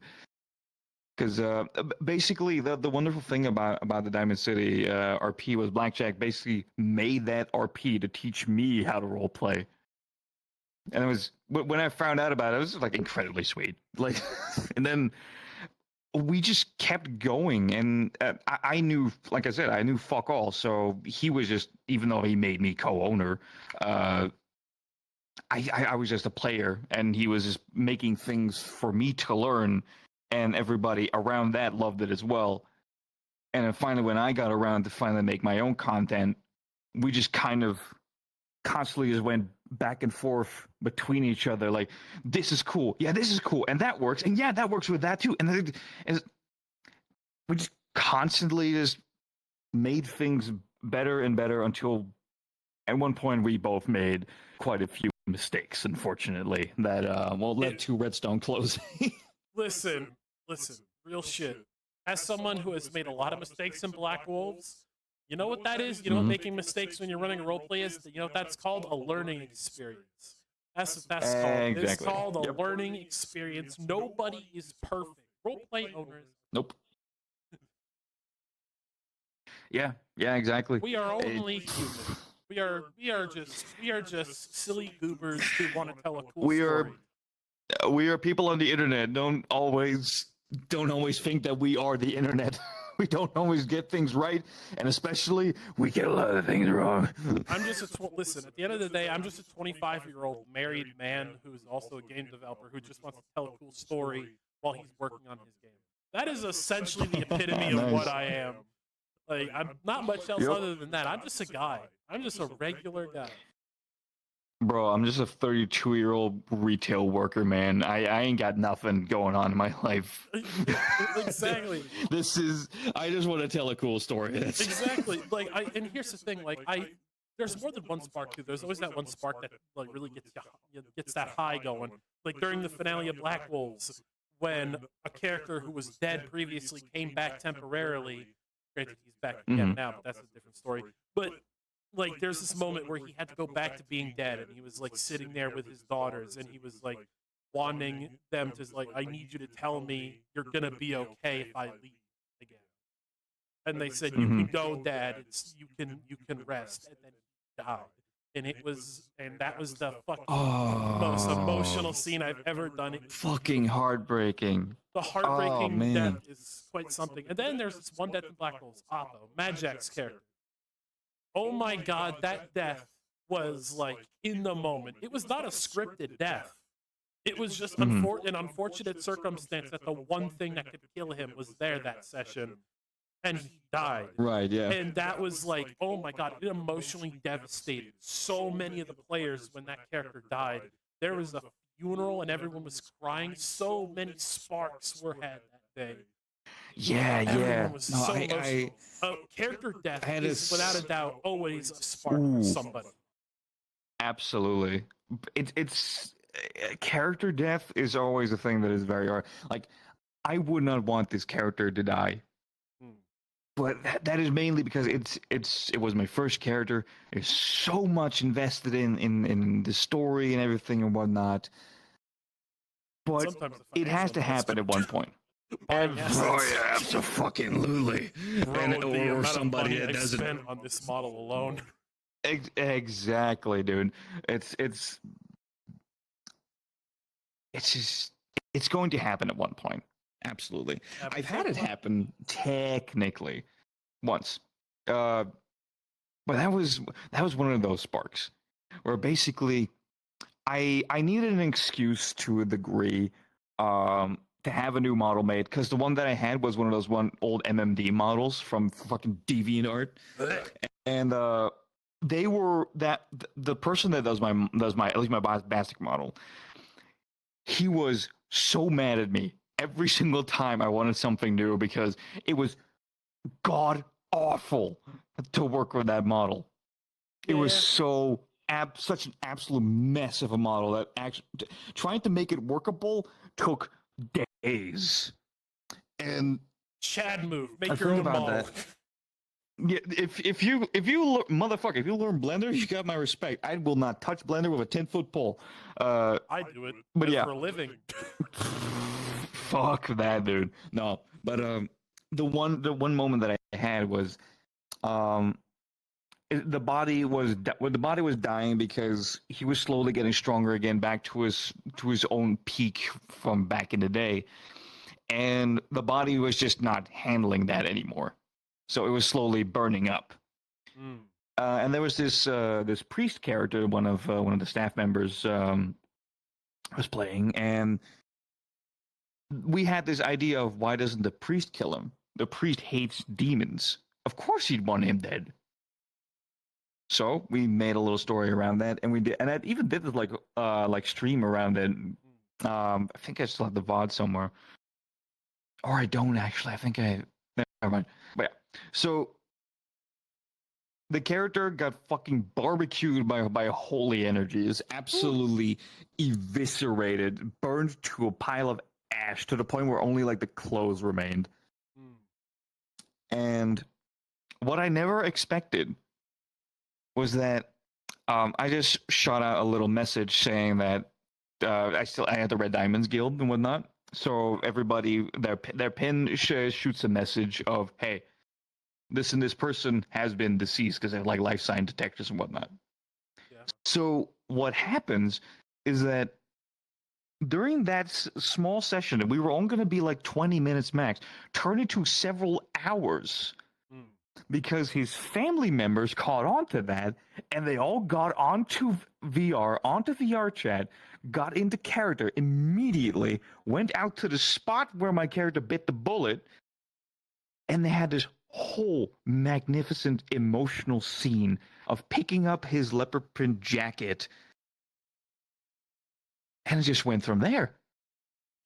It was an unexpected... It was an unexpected moment where I had to DM several things, just pull it straight out of my ass, and was beautiful. Like the emotional impact on things when they headed back, when they were just talking amongst themselves, the effects of it afterwards, where even characters that hadn't shown up in I don't know how long came back to either like pay their respects or basically say, "You're not dead. Just come back already." You know, with the sad voice of, "I know you're not dead. I don't want you to be," that sort of thing. Where, and I had players go into character crying, and they were actually crying Yes. at that my point. God, that was. And that's It's so beautiful. the impact you can have on somebody as a character is ungodly. It's incredibly humbling that you can have such an impact on somebody like that with a character that is mostly just, at least for mine, is mostly just roar and ha ha ha, I'm silly. And like even during the Black Wolves finale, like here's the thing: since the beginning of Black Wolves, I planned for this character to die, not permanently, obviously. Yeah. Leader of the rebellion, can't exactly kill him, but I made it where he died fighting his father. But I made this world animation in the world where it was like a beam clash. Yeah, I know, Dragon Ball cringe, but it was like going back and forth. He even got a bit of a power boost from his dead friends, and it kept looking like he was about to win. But then I ripped that away from people, and I just had the father, which is this character's father, just boom, like completely incinerate him. And there's this one scene where they go over there, they go in, and I even modeled this in the map itself. My character, waist and down, was gone. All that was like guts and intestines were like laying on the ground. This arm was gone, and like everyone was just seeing as this character's like brother was like, yeah, no, your little leader's dead. What are you gonna do about it? And then everyone was like, and when they got there, one of this character's loved ones were already there, like trying to like get up. You can't be dead. You know, like even though like obviously he was missing an arm and everything from the waist down, obviously, but for a long time, like I had this, like the character got back like in a coma. Granted, he was in a coma, obviously, but people were visiting him. Like even characters that haven't been there in a while, like even came around and be like, "Come on, wake up! I need you," and he just wouldn't get up. Yeah, exactly. Yeah. And then when he got, and then when he woke up, he had this intense like when he got up, he was so like humbled, and he because before he was like fully willing to die fighting his father for like a personal beef he has, but when he got back, he has this like, now I have something to lose, and it was this whole thing. Yeah. And there's always that one spark, and it's always beautiful once you have characters that start caring about your character. When you have that absolutely. one circle of characters that care deeply for your character, when it's those moments, it makes everything worth it. Especially Exactly. Yeah. and it's weird as a roleplay owner, when you see other people having those moments, you always have this like really giggity feeling, like you're so excited to see the other people enjoying your roleplay and like having those moments unrelating to anything you're doing with your characters, but you see those characters having those moments, and it's always so rewarding. That itself makes it worth it. Absolutely. Yeah. It's absolutely makes it worth it going through the absolute slog and absolute bull crap you sometimes have to deal with. Oh, but yeah, it makes it all worth it. As long as you're having fun and your friends are having fun and people are just leaving you to do your thing, everything's Gucci. Yeah. Then you're having a grand old time. Yep. And by the way, as a bit of a side before I go to the next question, it's funny, and this is for all roleplay owners too. Put your fucking roleplay on your resume, people. Because let me tell you something. I remember explaining in excruciating detail what I explained to a retail store manager what I did in Black Wolves, and they said, "This just sounds like a retail job with extra steps." I put my fucking roleplay on my resume. Weeks later, I nab a job, potentially even a managerial one. Yeah.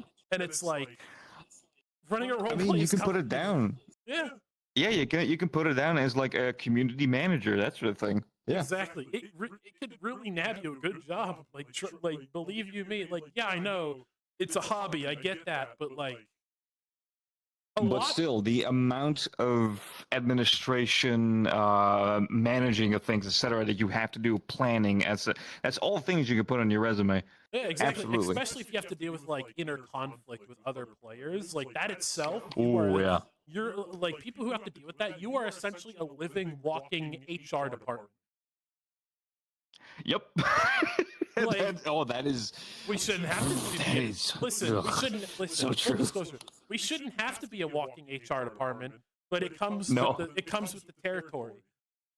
Yeah, exactly. It comes with the It's the territory. same thing with. It's the same thing if let's say if you run your own store, for example, you're always gonna have your best customers. You're always gonna have the random customers, and you're gonna have the weirdos come in. And then there's the Karens.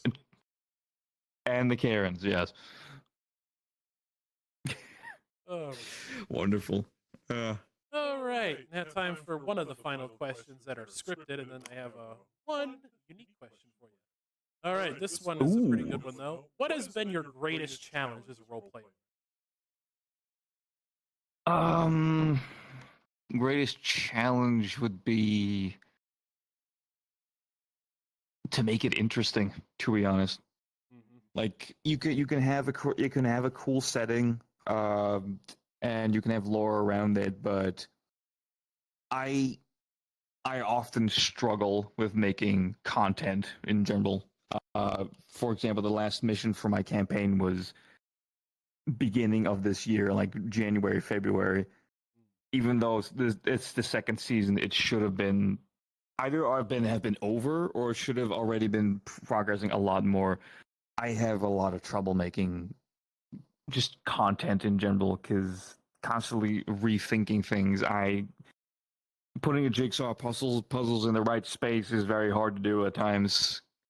Because I also have my normal life outside of this, obviously. But even then, it's a struggle to make content in general that people find interesting. Definitely. That's been a problem for me too, because it's like sometimes when I write something and I have an intention to make things a certain way, and then people get confused with what the story I'm trying to tell sometimes, and it's like, oh, is this the main plot or is this the main plot? And then sometimes when I plan for a certain plot thread that's kind of part of the main plot that like have certain characters connected to it, then people get even more confused. And like I feel like one of the bigger problems with, especially with when you're trying to tell a story as a roleplay owner, is making sure you're conveying the story you're trying to tell correctly so people don't get confused. Because more often than not, a lot of players end up getting confused and then they ask a million questions. Yeah. And then you end up spending more time explaining what you're trying to do rather than actually running the session. So it's always that balance with trying to make sure your story is easy to digest. And I have managed to get a really good handle on that now. But before, because here's the thing, I grew up with Call of Duty Zombies, where everything was convoluted and complicated, and you needed to look at writings on walls and decoding fucking binary code in order to figure out what the plot is. So that's the kind of story I grew up on. So some people aren't able to really, handle that. So sometimes when I say a particular story, people are like, what? Yeah, and the plus, no, actually not the plus, but the addendum to that is that one person interprets the one thing this way and the other interprets it that way.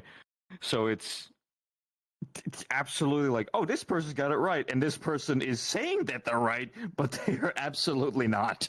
And then they talk to you as if you got it wrong the whole time. Oh man! And then there's that one magical moment where you're trying to hint at a plot point where it's like if you pay attention, you can notice something early, and then that one fucking player connects the fucking dots, and you can see their neurons firing. What exactly you're trying to like, wait a minute. This is actually wait a minute, and then they figure it out, and then you're like, yes, perfect.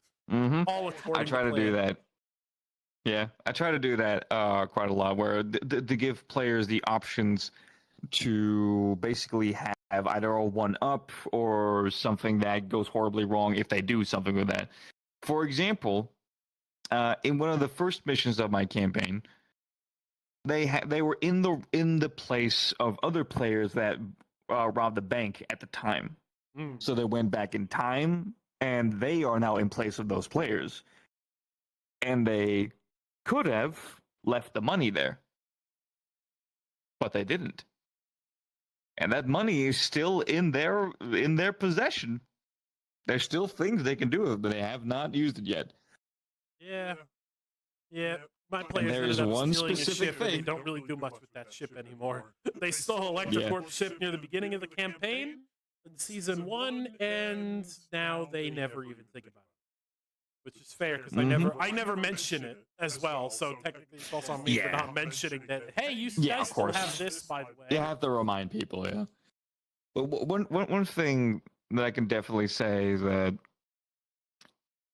when it comes to that stuff, I've been very fortunate that people still remember the details that I gave them. Some people have better memory than I do. My players have better memory than I do sometimes. I forget my own lore all the time, dude. Jason, you said this, and it's like, I did? And then I look at my passive odds in Black Wolves, and I was like, oh shit, I did say that. Oh fuck, you're right. Oh, you're right, I did say that. Oh, yeah, no, it's a ride, man. It's absolutely. yes. Now for the unique question. This one is of spicy meatballs. Ooh. Tell boy. me your experience about everything up to this point with Blackstone. Looking back on everything now that it's over, looking back, what is a couple things that really stick out to you? Well, number one is the fact that I've met so many people that I count as my friends, and even, I would say, sort of new family in a sense. They have been, a lot of them have been even better than the family I have. Ain't that the fucking So that says a lot about people that are 6 hours behind you and live on the opposite side of the world, etc. People you talk to every day, even though you don't even call your family once a week, for example. I don't know, whatever. Because of whatever reason. The amount of stories that have been told, the journey of, well, this character in particular, and everybody around the things that he's experienced and what they've experienced, it's been a fucking ride, my dude. It's because we went from street rats trying to make it big to medieval war in the northern country to suddenly somewhere in between that, and running the city when outside is full of demons, mutants, and haywire robots. It's I can honestly say that in this whole 3-4 year journey that I've had, I had more fun than anything really I've ever done. I have, and it's kind of personal, but I'm very open about it. It's about 6 months before we started, my mother unfortunately passed away, and before that I already had trouble with finding something that I enjoyed doing on a regular basis, because when I think back about things with therapy and whatnot, I've had depression for probably decades at this point. It's really, it really makes me not being able to enjoy myself with a lot of things, because there's always the constant voice in the head of why would you do that? Why keep going? because of this amount of reason, this reason, that reason. So it always made me regret not going to the fun park with to the theme park, for example, with these people, for example, because yeah, well, you don't like the big rides because you're gonna get sick. You always get sick around the swirly things. This is just don't go. Meanwhile, any logical person would say, hey, you can just hang around, just go on the smaller rides, for example. But I've always lived this like hermit life in a sense, where basically don't go outside as much. Don't really have any friends outside of any hobby that I have, and it is very hard for me to do anything with emotion, as I barely feel any of it. Not in the sociopath way of, hey, You're talking I don't with feel somebody with anything, autism. so I absolutely understand what you're saying. Yeah, and that is both weirdly enough hurt me and benefited me to a major degree. Hurt me as in, you know, what I just talked about, Yeah. and benefited in the sense of I can stay calm and collected as long as I need. Yep. While this person has been raging for about 15 minutes, and I can solve their issue in like 5. It definitely humbles you a little bit when you deal with when you look back dealing with these RP issues. It's like, man, my problems seem a lot more digestible now. Yeah, and the thing about everything around that is, because of all of these people that I've met and basically became such close friends with and everything, my mind has settled quite a bit.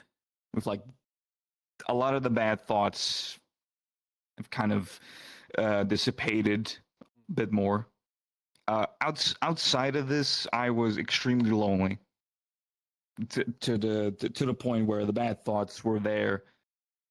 Even when you just go take a leak in the bathroom, like you just stand there, you whip out your thing, you go do your business, and then all of a sudden, for some reason, there's this dread popping up. You have this one thought, and the thought escalates and swirls and swirls and swirls, bigger, bigger, bigger, and then I understand that. and it just kept I have going to like stymie that. it myself, so sometimes I just wake up And it's just like, yeah, fuck everything. I don't want to get up in the morning.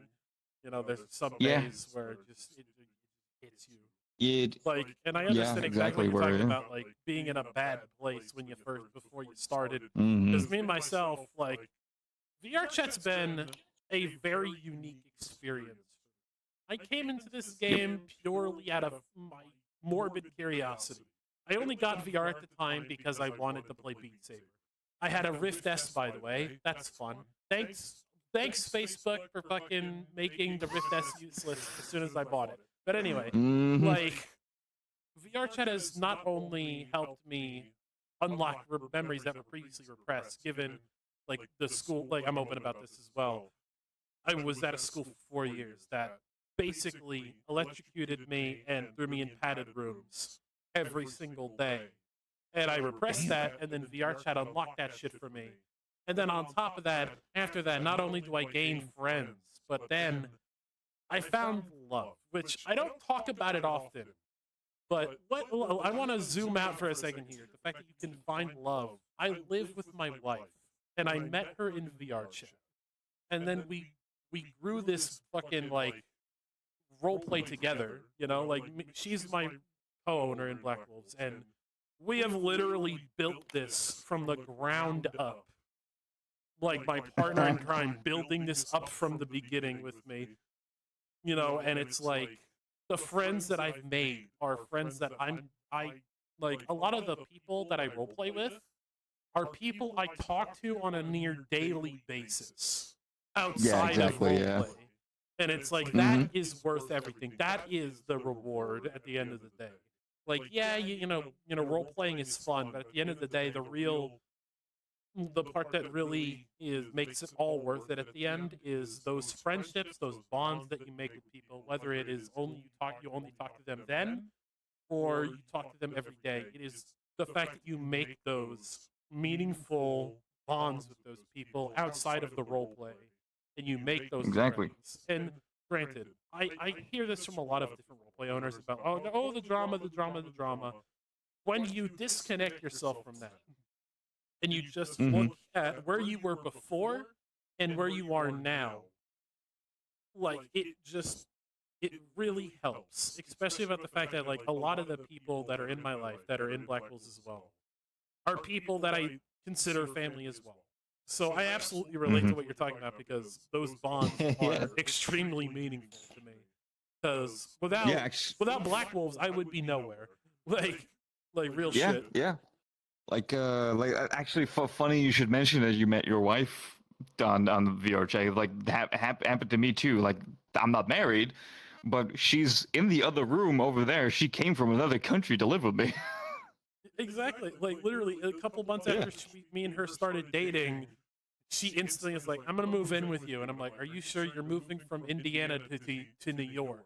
And she's like, "Yes." And I'm like, "Okay." And she moved in with me and my family, and now I moved over to Ohio because she wanted to pursue education. And here I am in Ohio, which thanks Midwest for making my health go do a fucking loop-de-loop. Oh my God. Like literally the second I moved over to Ohio, my nose has been gushing out blood. And let this be a showing of how dedicated I am. I continue to head DM Cosmic Veil. I ran the entire goddamn session while my nose was dripping blood like a faucet. Dedication right there, because I just put in a couple of pieces of toilet paper. You're fine. That's exactly what I did. I just shoved toilet paper in my nose and I just finished the session like nothing was happening. And they're like, Nice. like, why don't you get off? And it's like, because I have a session to run. I need to tell story. God damn it! I have a story to tell. God damn, the show must go on. Exactly. Yeah. No, it's a wild ride, man. Like, I don't want to stop. I really don't. At some point, I will. Obviously, we both will at some point. But as long as I don't have like a big ass reason.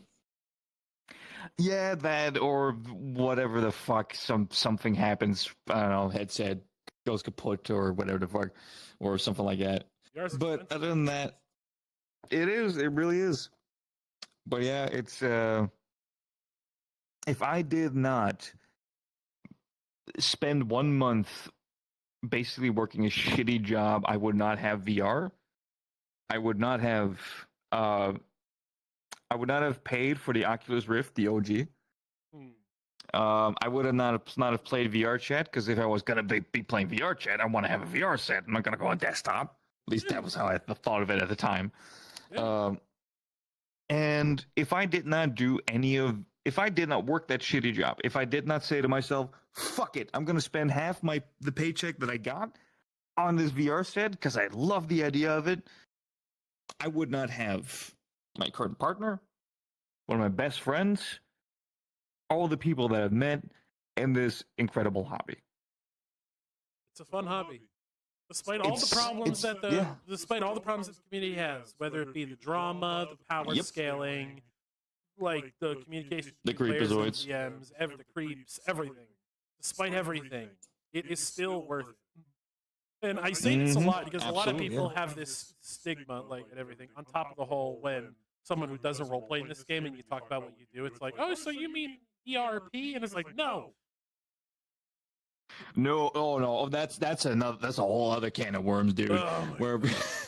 Where you basically have to tell people, do not ERP in a normal social lobby. Fuck one. That's not what we do here. Bro, I remember one of the last times I was in Blackstone. I remember going around and I see two people ERPing in the fucking inn, and I'm like, I heard about that.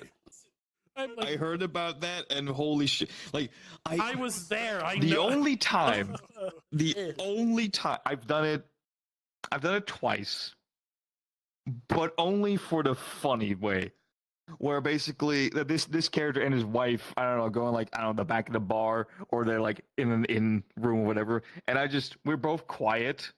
And I just start playing like random noises on my my voice mod soundboard. Like all they hear is just boing and bang, ding, ding, ding, and Okay, but that's all they fucking hear. That's funny. And then at one point, like the closest thing I've ever done that is like one of the characters that one of the people in character that I was dating. Which, by the way, there's a whole can of worms when one of your characters is dating somebody that out of character you're not dating them. Boy, howdy, is that weird, especially when you're in a relationship. That was a whole conversation I had to have with my wife.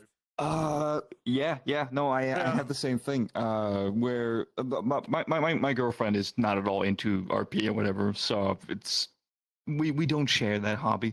But she's completely fine with my character being in a relationship with a friend of mine, a friend of mine's character, and that's mostly because we set up boundaries. Absolutely, like I am aware. We're both aware. None of this is real. We're good friends. And we work on each other's stuff and whatnot. Remember to have a conversation before you do in-character dating. That is important.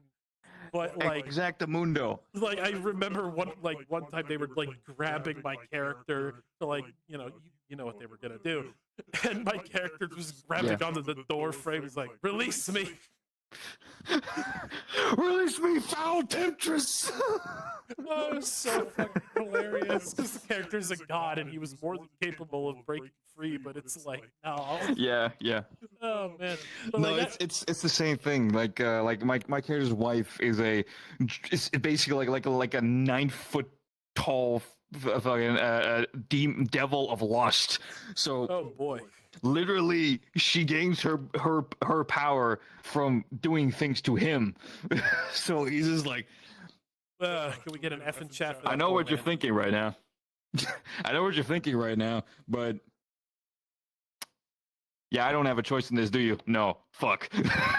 You see, here's the fun part. My wife, she plays as this character's creation, like a robot he created, kind of like a father-daughter thing. Yes, I know. My wife is playing as a character that she sees this character, my character, as a father. Yeah, I know it's funny, but anyway, like she started dating one of my good friends. Once again, Panzer McFly, or I think I forgot what his Discord username is, but his name's Bishop, Danny in the Metaverse, whatever. He and her started dating in character. Their characters started dating, and because this character is kind of like the father. I can mask my sourpuss mood with my character being an overprotective father, being like, "You hurt her, I will turn your skin inside out." You understand me? Yeah. No, I have the same thing. It's fucking incredible. I have my character's got a number of children now. Some of them are his own blood, and some of them. Most of them are the ones that the wife had before him, and he's just like the one thing that I love to do is this character never ever wanted to be a father, and then he became a father by proxy, and he became full dad mode. Is like, she's not even your blood. It's like, I will fucking annihilate you if you hurt my child. Nope. Absolutely, that is basically it. Although I see some people in the metaverse who have like hundreds and hundreds of kids, and it's like, okay, I think that's a bit much. Yeah. In all technicality, Bastic, for example, he has 2 digits of kids basically in actuality, but I rarely see any of them in character because they're either never played anymore by the players. Which, understandably, you don't want to play one character all the time. Or they are just not at all role playing anymore. Me who has like 7 different characters.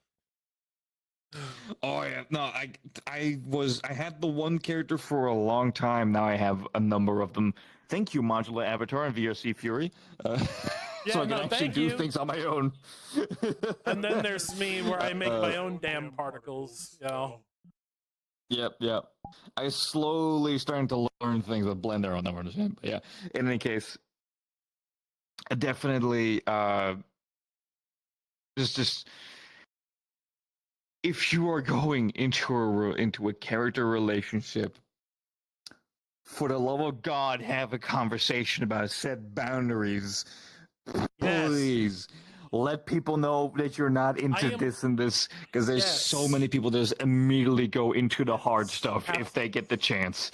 Yes, that's why I'm only currently in character anyway. In character all together, but I am dating 2 people. With like 2 of my characters are dating 2 different people entirely. One of them I see as a sister, and another one I just see as a really close, trusted friend. And like those 2 people, I made sure to understand boundaries. My wife's generally chill, and I'm generally chill, so it's like I don't have many boundaries, but if you guys have boundaries, you let me know. But also, on the other side of the coin, make sure that that other person has a conversation with their significant other. Make sure all parties have a conversation with each other's spouses. And for example, I had a discussion with the other person's spouse in advance as well, saying, hey, what do I need to know that'll make you more comfortable? That is important. Being comfortable and consent is important. If you don't get that, then it's going to get ugly. And you do not want it to get ugly. Because sometimes in the role-playing... you do not. Listen, sometimes in the role-playing community, stuff like that spreads like fucking wildfire. So be fucking careful. Because then the whole thing where this thing always happens in RP community, where then this person no longer likes you. And then it's going to be a whole thing where it's this whole cycle of, I don't like this person, I'm not going to be near them. Or, oh, I'm not even going to talk to people who are associated with them. And it's going to be this whole thing, and then it gets more ugly as time goes on. So that's why, to circle back to one of the previous questions, communication is fucking paramount in this entire community altogether. Communication is key. You have a mouth. Open that door. Use it. You have a mouth. Use it. God damn it. That's pretty much all. You have the key. Put it into the lock. Open the door. Yes. Yeah. Communication is absolutely key, because like one of the previous interviews I did, I literally said, "What is the biggest problem?" and they answered, "Drama is one of the bigger problems." They said. And to an extent, I understand, because like you see like the mainstream role plays, it's like, oh, like for example, there's this one streamer, I'm not going to say names because I'm not fucking stupid, but there's one streamer who got exposed of being a fucking manipulative dickhead, and then there's this whole thing, and then it was a cycle, like constant cycle. DM it to me. I want to know. Oh, I will definitely. I mean, we're gonna talk after the podcast, obviously, but like there's this whole thing, and then on top of that, like they're also RP owners. RP owners, like, listen, reputation is important, and if you have a bad reputation, that will hurt your role. Because if you have a bad reputation, less people will join your role. Except when you get big enough where your role play is already big when that happens, then you're kind of you'll be fine. Just ignore it like everyone else does on YouTube drama, and you should be fine. Yeah, exactly. It is like actually I've said it before in one of the other questions, where even if you have, for example, a staff member that for makes enemies quite easily because of one reason or another, that immediately hurts your role play already, because those people don't want to show up because that person is more or less in charge of either something, or they are just one of your admin staff. Yes. That means they have power to do something, and that frightens people. Yes. So pick your staff if you're going to open a role play very delicately. Because don't be me back in the day. Don't be me back in the day. Be better. Don't be me. Be better. Choose carefully, and for God's sake, another big thing about being a roleplay owner: make sure you have a spine, a really good spine. Don't be a doormat. If you're a doormat, owning a roleplay is not for you. Sometimes you need a spine. You need to learn how to say no. It's your spot, your world to rule in, etc. Obviously, don't make it like, oh, I am God. What I say goes. But absolutely, tell people no. It is hard to do, but absolutely tell people no. I remember a long time ago, I had a problem where somebody hosted an event, even though I told them no. I kicked their ass out immediately when they did that. And that's that is the rational response. If you say Mhm. no, and somebody does it anyway, give them the boot. Don't be afraid to give people the boot. Exactly. Sometimes you God, gotta give I've people. not had to do that. I've not had to do that often, but I have had to ban people a few times at least because holy shit! And then I hear yeah. about them about in other role plays where they have not been banned yet. Usually it's a yet. Usually, that or a fucking and document comes they just out. have not. Yeah, or a document, for example. Yeah, I've had a number of If I documents. had a nickel for each time I sent a fucking document about somebody, and I'm sitting here like, once again, Oh we are neutral. I don't my care God. about I- this. just in case, it turned out to be all wrong. I'm not going to say their name, but the document that I got and all the other evidence, plus them coming into my DMs and admitting to it, kind of puts me in the space of I think you did it. But but this Ugh. person, for example, they came. A whole document was put together. But actually, like a few years ago, because their behavior started before that in another game. Fucking Roblox, dog. Roblox. Anyway, Oh. and so what basically happened is that, and I was looking through the document. I read everything, and it kind of sounded icky and whatnot. So obviously, I started looking into other things related to it. And then I heard about it that somebody had been deleting the evidence inside it. Oh. Like another person that was doing their own personal investigation. But that fucking Chad of, I'm not going to say their name either just in case, but that fucking Chad recorded on their phone the evidence being actively deleted. And I received that video. That is the And biggest baller move ever. yeah, exactly. And so that person came to me. Is like, yeah, no, I've been proven innocent. I'm like, how? How exactly? What have you found anything that could help you? Because I always keep the door open in case they found something that absolutely exonerates them. Because VRChat RP evidence is sometimes lackluster. How I do it like But this. yeah. Like if someone says, "Oh, this person," like for example, "Oh, this person did this to me." You have evidence? No. Yes, There's the exactly. fucking Evidence door. is And absolutely a must. Listen, I can't do it on even the full, like 5 players' words. I have to see it with my own 2 eyes. Yeah, exactly. So but basically what happens is that he goes, I am completely proven innocent. Okay, why? That you found something that could help you. So, yeah. Okay, what is it? All the evidence is gone. And I look at the document that was made, and like I said before with the video and everything, it was all gone, except for like a little note that they added on the bottom, which of the first page, because every other page is gone. And it said something along the lines of, yeah, after 5 years, this person has proven themselves to be a different person, etc., etc. Now the document is completely deleted, by the way, but I have a copy of that original, fortunately, of the one with the little note at the end. But he actively tried to convince me that having no evidence, having seen it before, that it exists, means that you're innocent. No, that's not how it works. That's not how that works. No, I've already proven that you are. I had have some people self-report, fucking like, "Hey, I did this," and then they try to justify it. Fucking wonderful. And then they try to justify it. I'm like, bro, like, yeah, we had another person coming in. We banned him because he constantly harassed Blackjack in DMs.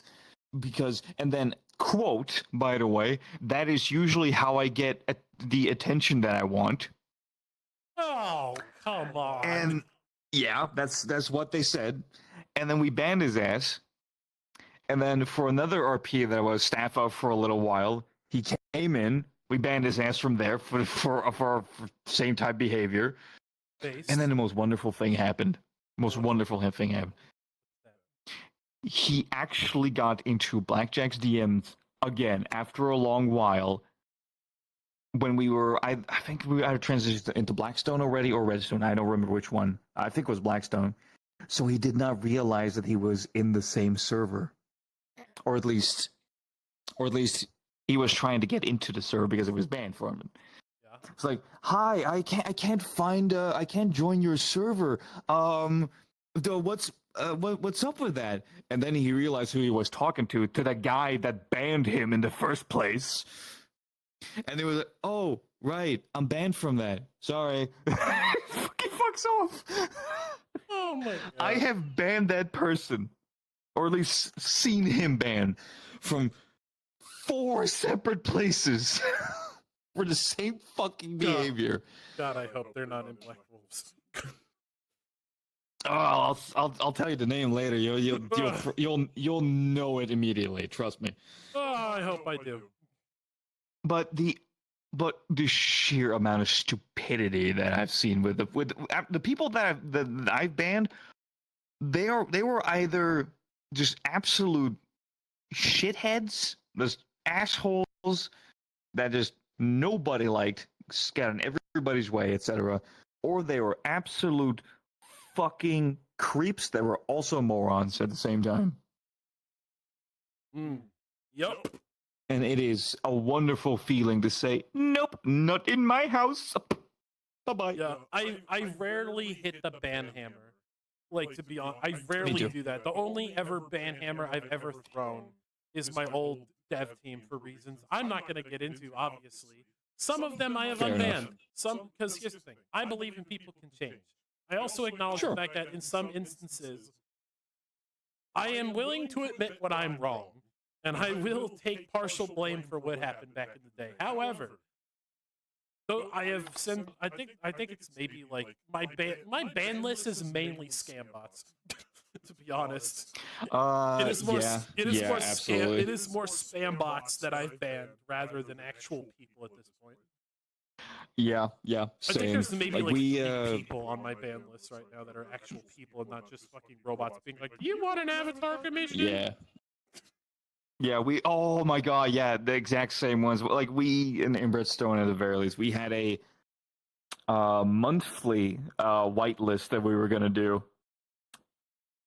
And it was just absolutely, like, scam accounts that haven't even been online for 3 years, that sort of thing. Like there's this one scam bot that in Black, like, some of them are really stupid. Like, it's a fucking, like, default Google like avatars, like this one I'm looking at right here, Amanda Moses, and it's a picture of a duck that's like in the art style of like that shitty fucking, like, you know, those shitty fucking art style stuff that like on Google sites and shit. Like, and it's like, bro, who do you think you're fooling? You're joining a VRChat roleplay server. At least make your fucking screenshot of your avatar for your Discord. Yeah. At least like an avatar on VRChat or something. And the most wondrous thing is, tell me if you had the same experience, but these scam accounts always have normal ass names.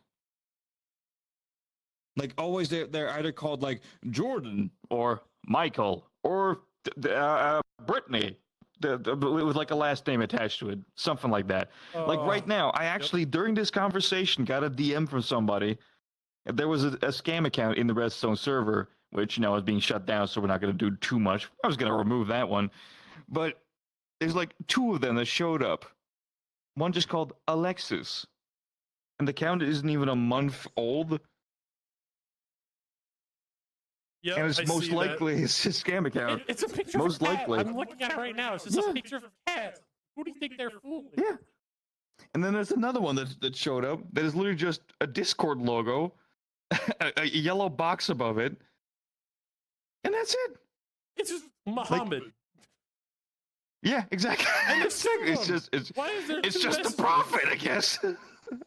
Wait, it's the same person. But- Wait, is that person the same? The same person joined twice. Oh shit, you're right. Hold on.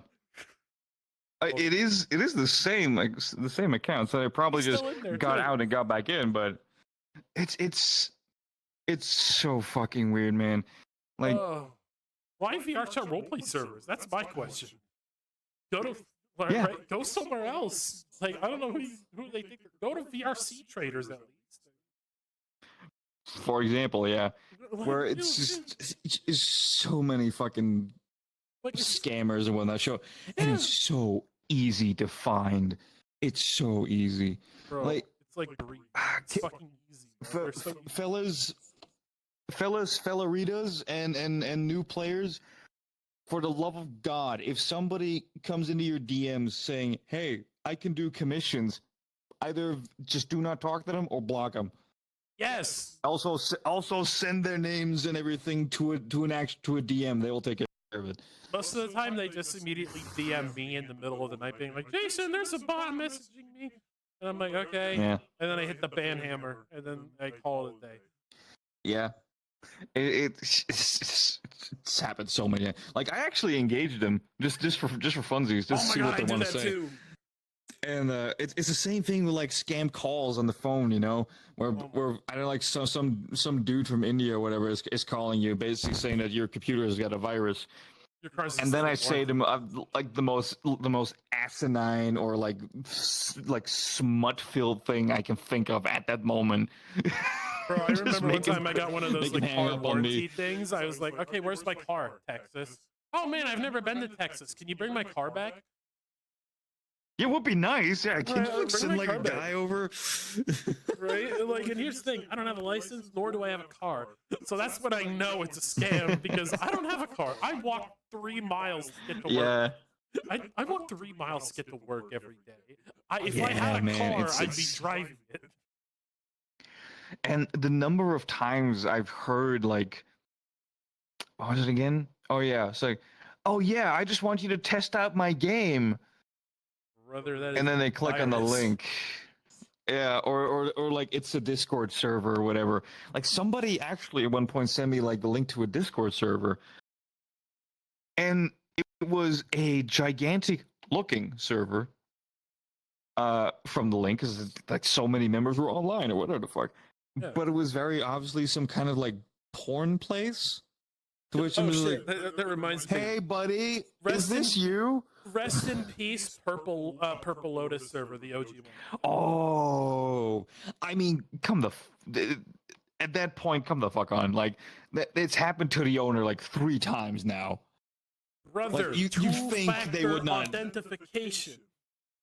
Well, not just that, but at the same time, it's like, don't click on things. Just don't click on links unless you know for sure that person is who they say they are. Yeah. If somebody comes to you in your DMs saying, "Hey, I want you to test out my game. Do you mind? Do you have like 10 minutes?" No. Just no. First of all, there's no game in the universe right now that takes 10 minutes to download. Fuck that. That's not true anymore. Unless they're like one of those retro looking things, usually a couple hundred MB. That works. Call of Duty. But nothing like that. Yes, exactly. Oh, hello, hand. And There you go. Absolutely never go for one of those links. Never. Nope. Never. Nope. And If as you don't someone trust who it, knows ask their questions shit, that they would know. yes, I know computers so well, and I'm just like, "Hey, should I click on this?" No. Don't you dare get your Yeah. finger Same. away from that. I have a lower level, but still, like, I have a degree in IT. I have an I've A+. been around computers and everything almost all my life, and I just know how things work, man. And it don't work like that. Now they're being sneaky though, because now they're like making it be in a different font that's slightly different, and they're like hiding shit in the font. Oh yeah. That's just Oh, garbage, absolute garbage, dude. yeah. Like I don't know why scam bots are going into VRChat roleplay servers. Like I even see them going into like VRChat roleplay servers that are like less than 50 people, and I'm sitting here like, why are you trying to scam a small Why are you fucking here? roleplay server? Why are you here? Go to Purple Lotus or something. Like at least go to one that's big where you won't get noticed. If you're going into one that's like granted, I understand with Black Wolves. Black Wolves has like almost 200 people in the Discord. so I get it. I get it. Like, there's 200 people in Black Wolf, so I get that scam bots will probably go in there to try and, like, sneak their way in. I get that. But, like, with Cosmic Veil, why? Cosmic Veil's, like, less than 100 people. Go away. Yep.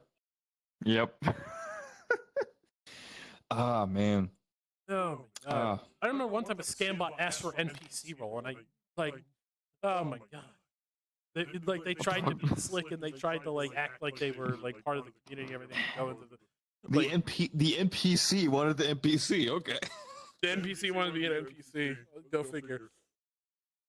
Anyway, is there anything you want to say, ask, or anything you want to do before I read? Fuck that's no, I don't know. Ooh, yeah. You have a platform.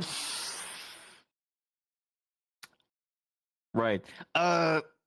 If you're interested in stuff like horror and whatnot, I run the Shadows of the Past campaign in the new Diamond City server that we've made. Like, put the link in the description.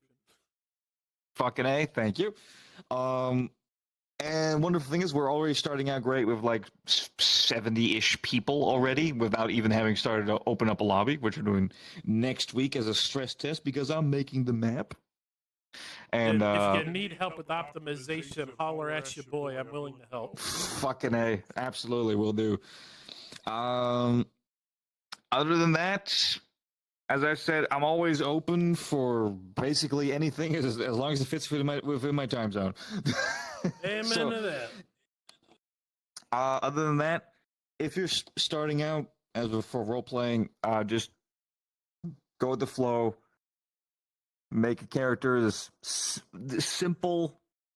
Go simplistic. Don't overdo it. Don't bring your OCs in off the bat. Yeah, exactly. But absolutely, just have fun with it. Ignore the people going to try to drag you into drama. Ignore that. It's none of your problem. Just have fun. Yes. And absolutely, kick some ass. Yeah. All right. Anyway, let me do my exit so I can yap with this guy more about stuff that I wasn't able to say during the podcast. Number one, we have a community hub now that is available. It's on Community Labs right now. It is a community hub for Black Wolves, where if you go in there, it will play the animated Season 2 trailer and the map showcase for Season 2 with the maps that I've been spending literal full-time hours working on them. And furthermore, like I said, Black Wolves merch is a thing now. That's pretty neat. And also, remember, this is one of many podcasts where I will be bringing many different people on here. I don't know who is next on my list here. I believe Yu-Gi-Oh! Is next on my list, and then at some point, 8-Ball as well. I would also like Nikolai, but I have not had the opportunity to meet those people, I think. In a perfect world, probably not. In a perfect world, I'm also trying to get the owner Kitsune sisters on here. I know a couple people who have been meaning to message them about it, but who knows? I'm trying to get a lot of roleplay owners on this podcast, especially to spread awareness, and that's what this podcast is about: to spread awareness, to showing the human side of us roleplay owners, and how we lose sleep, and how we lose sleep thinking about the story of our roleplay. Oh, fuck. Oh, the amount of sleep, dude. Oh. Bro, remember sleep? Bro, do you remember that? Bro, I remember sleep. Bro, I'm at this point in Death Plus. Come on. Bro, I remember one time staring at the ceiling and my wife's like, what are you doing? Thinking. About what? Roleplay. Go to sleep. I can't. I can't. And then I have this, like, in the middle of the night, cool idea, and then I write it down and I go back to bed. Oh, yeah. Just having fucking 4 a.m. light bulb above the head, gigabrain moments just during the day, even. Yeah. I remember one time I had an idea and I burned myself on the Wendy's grill. I'm not smart. Remember, kids, don't burn yourself on the Wendy's grill when you're having big brain moments. Yeah, don't be me. Anyway, I will see you all for the next episode. I'll try to open OBS. Bye-bye now.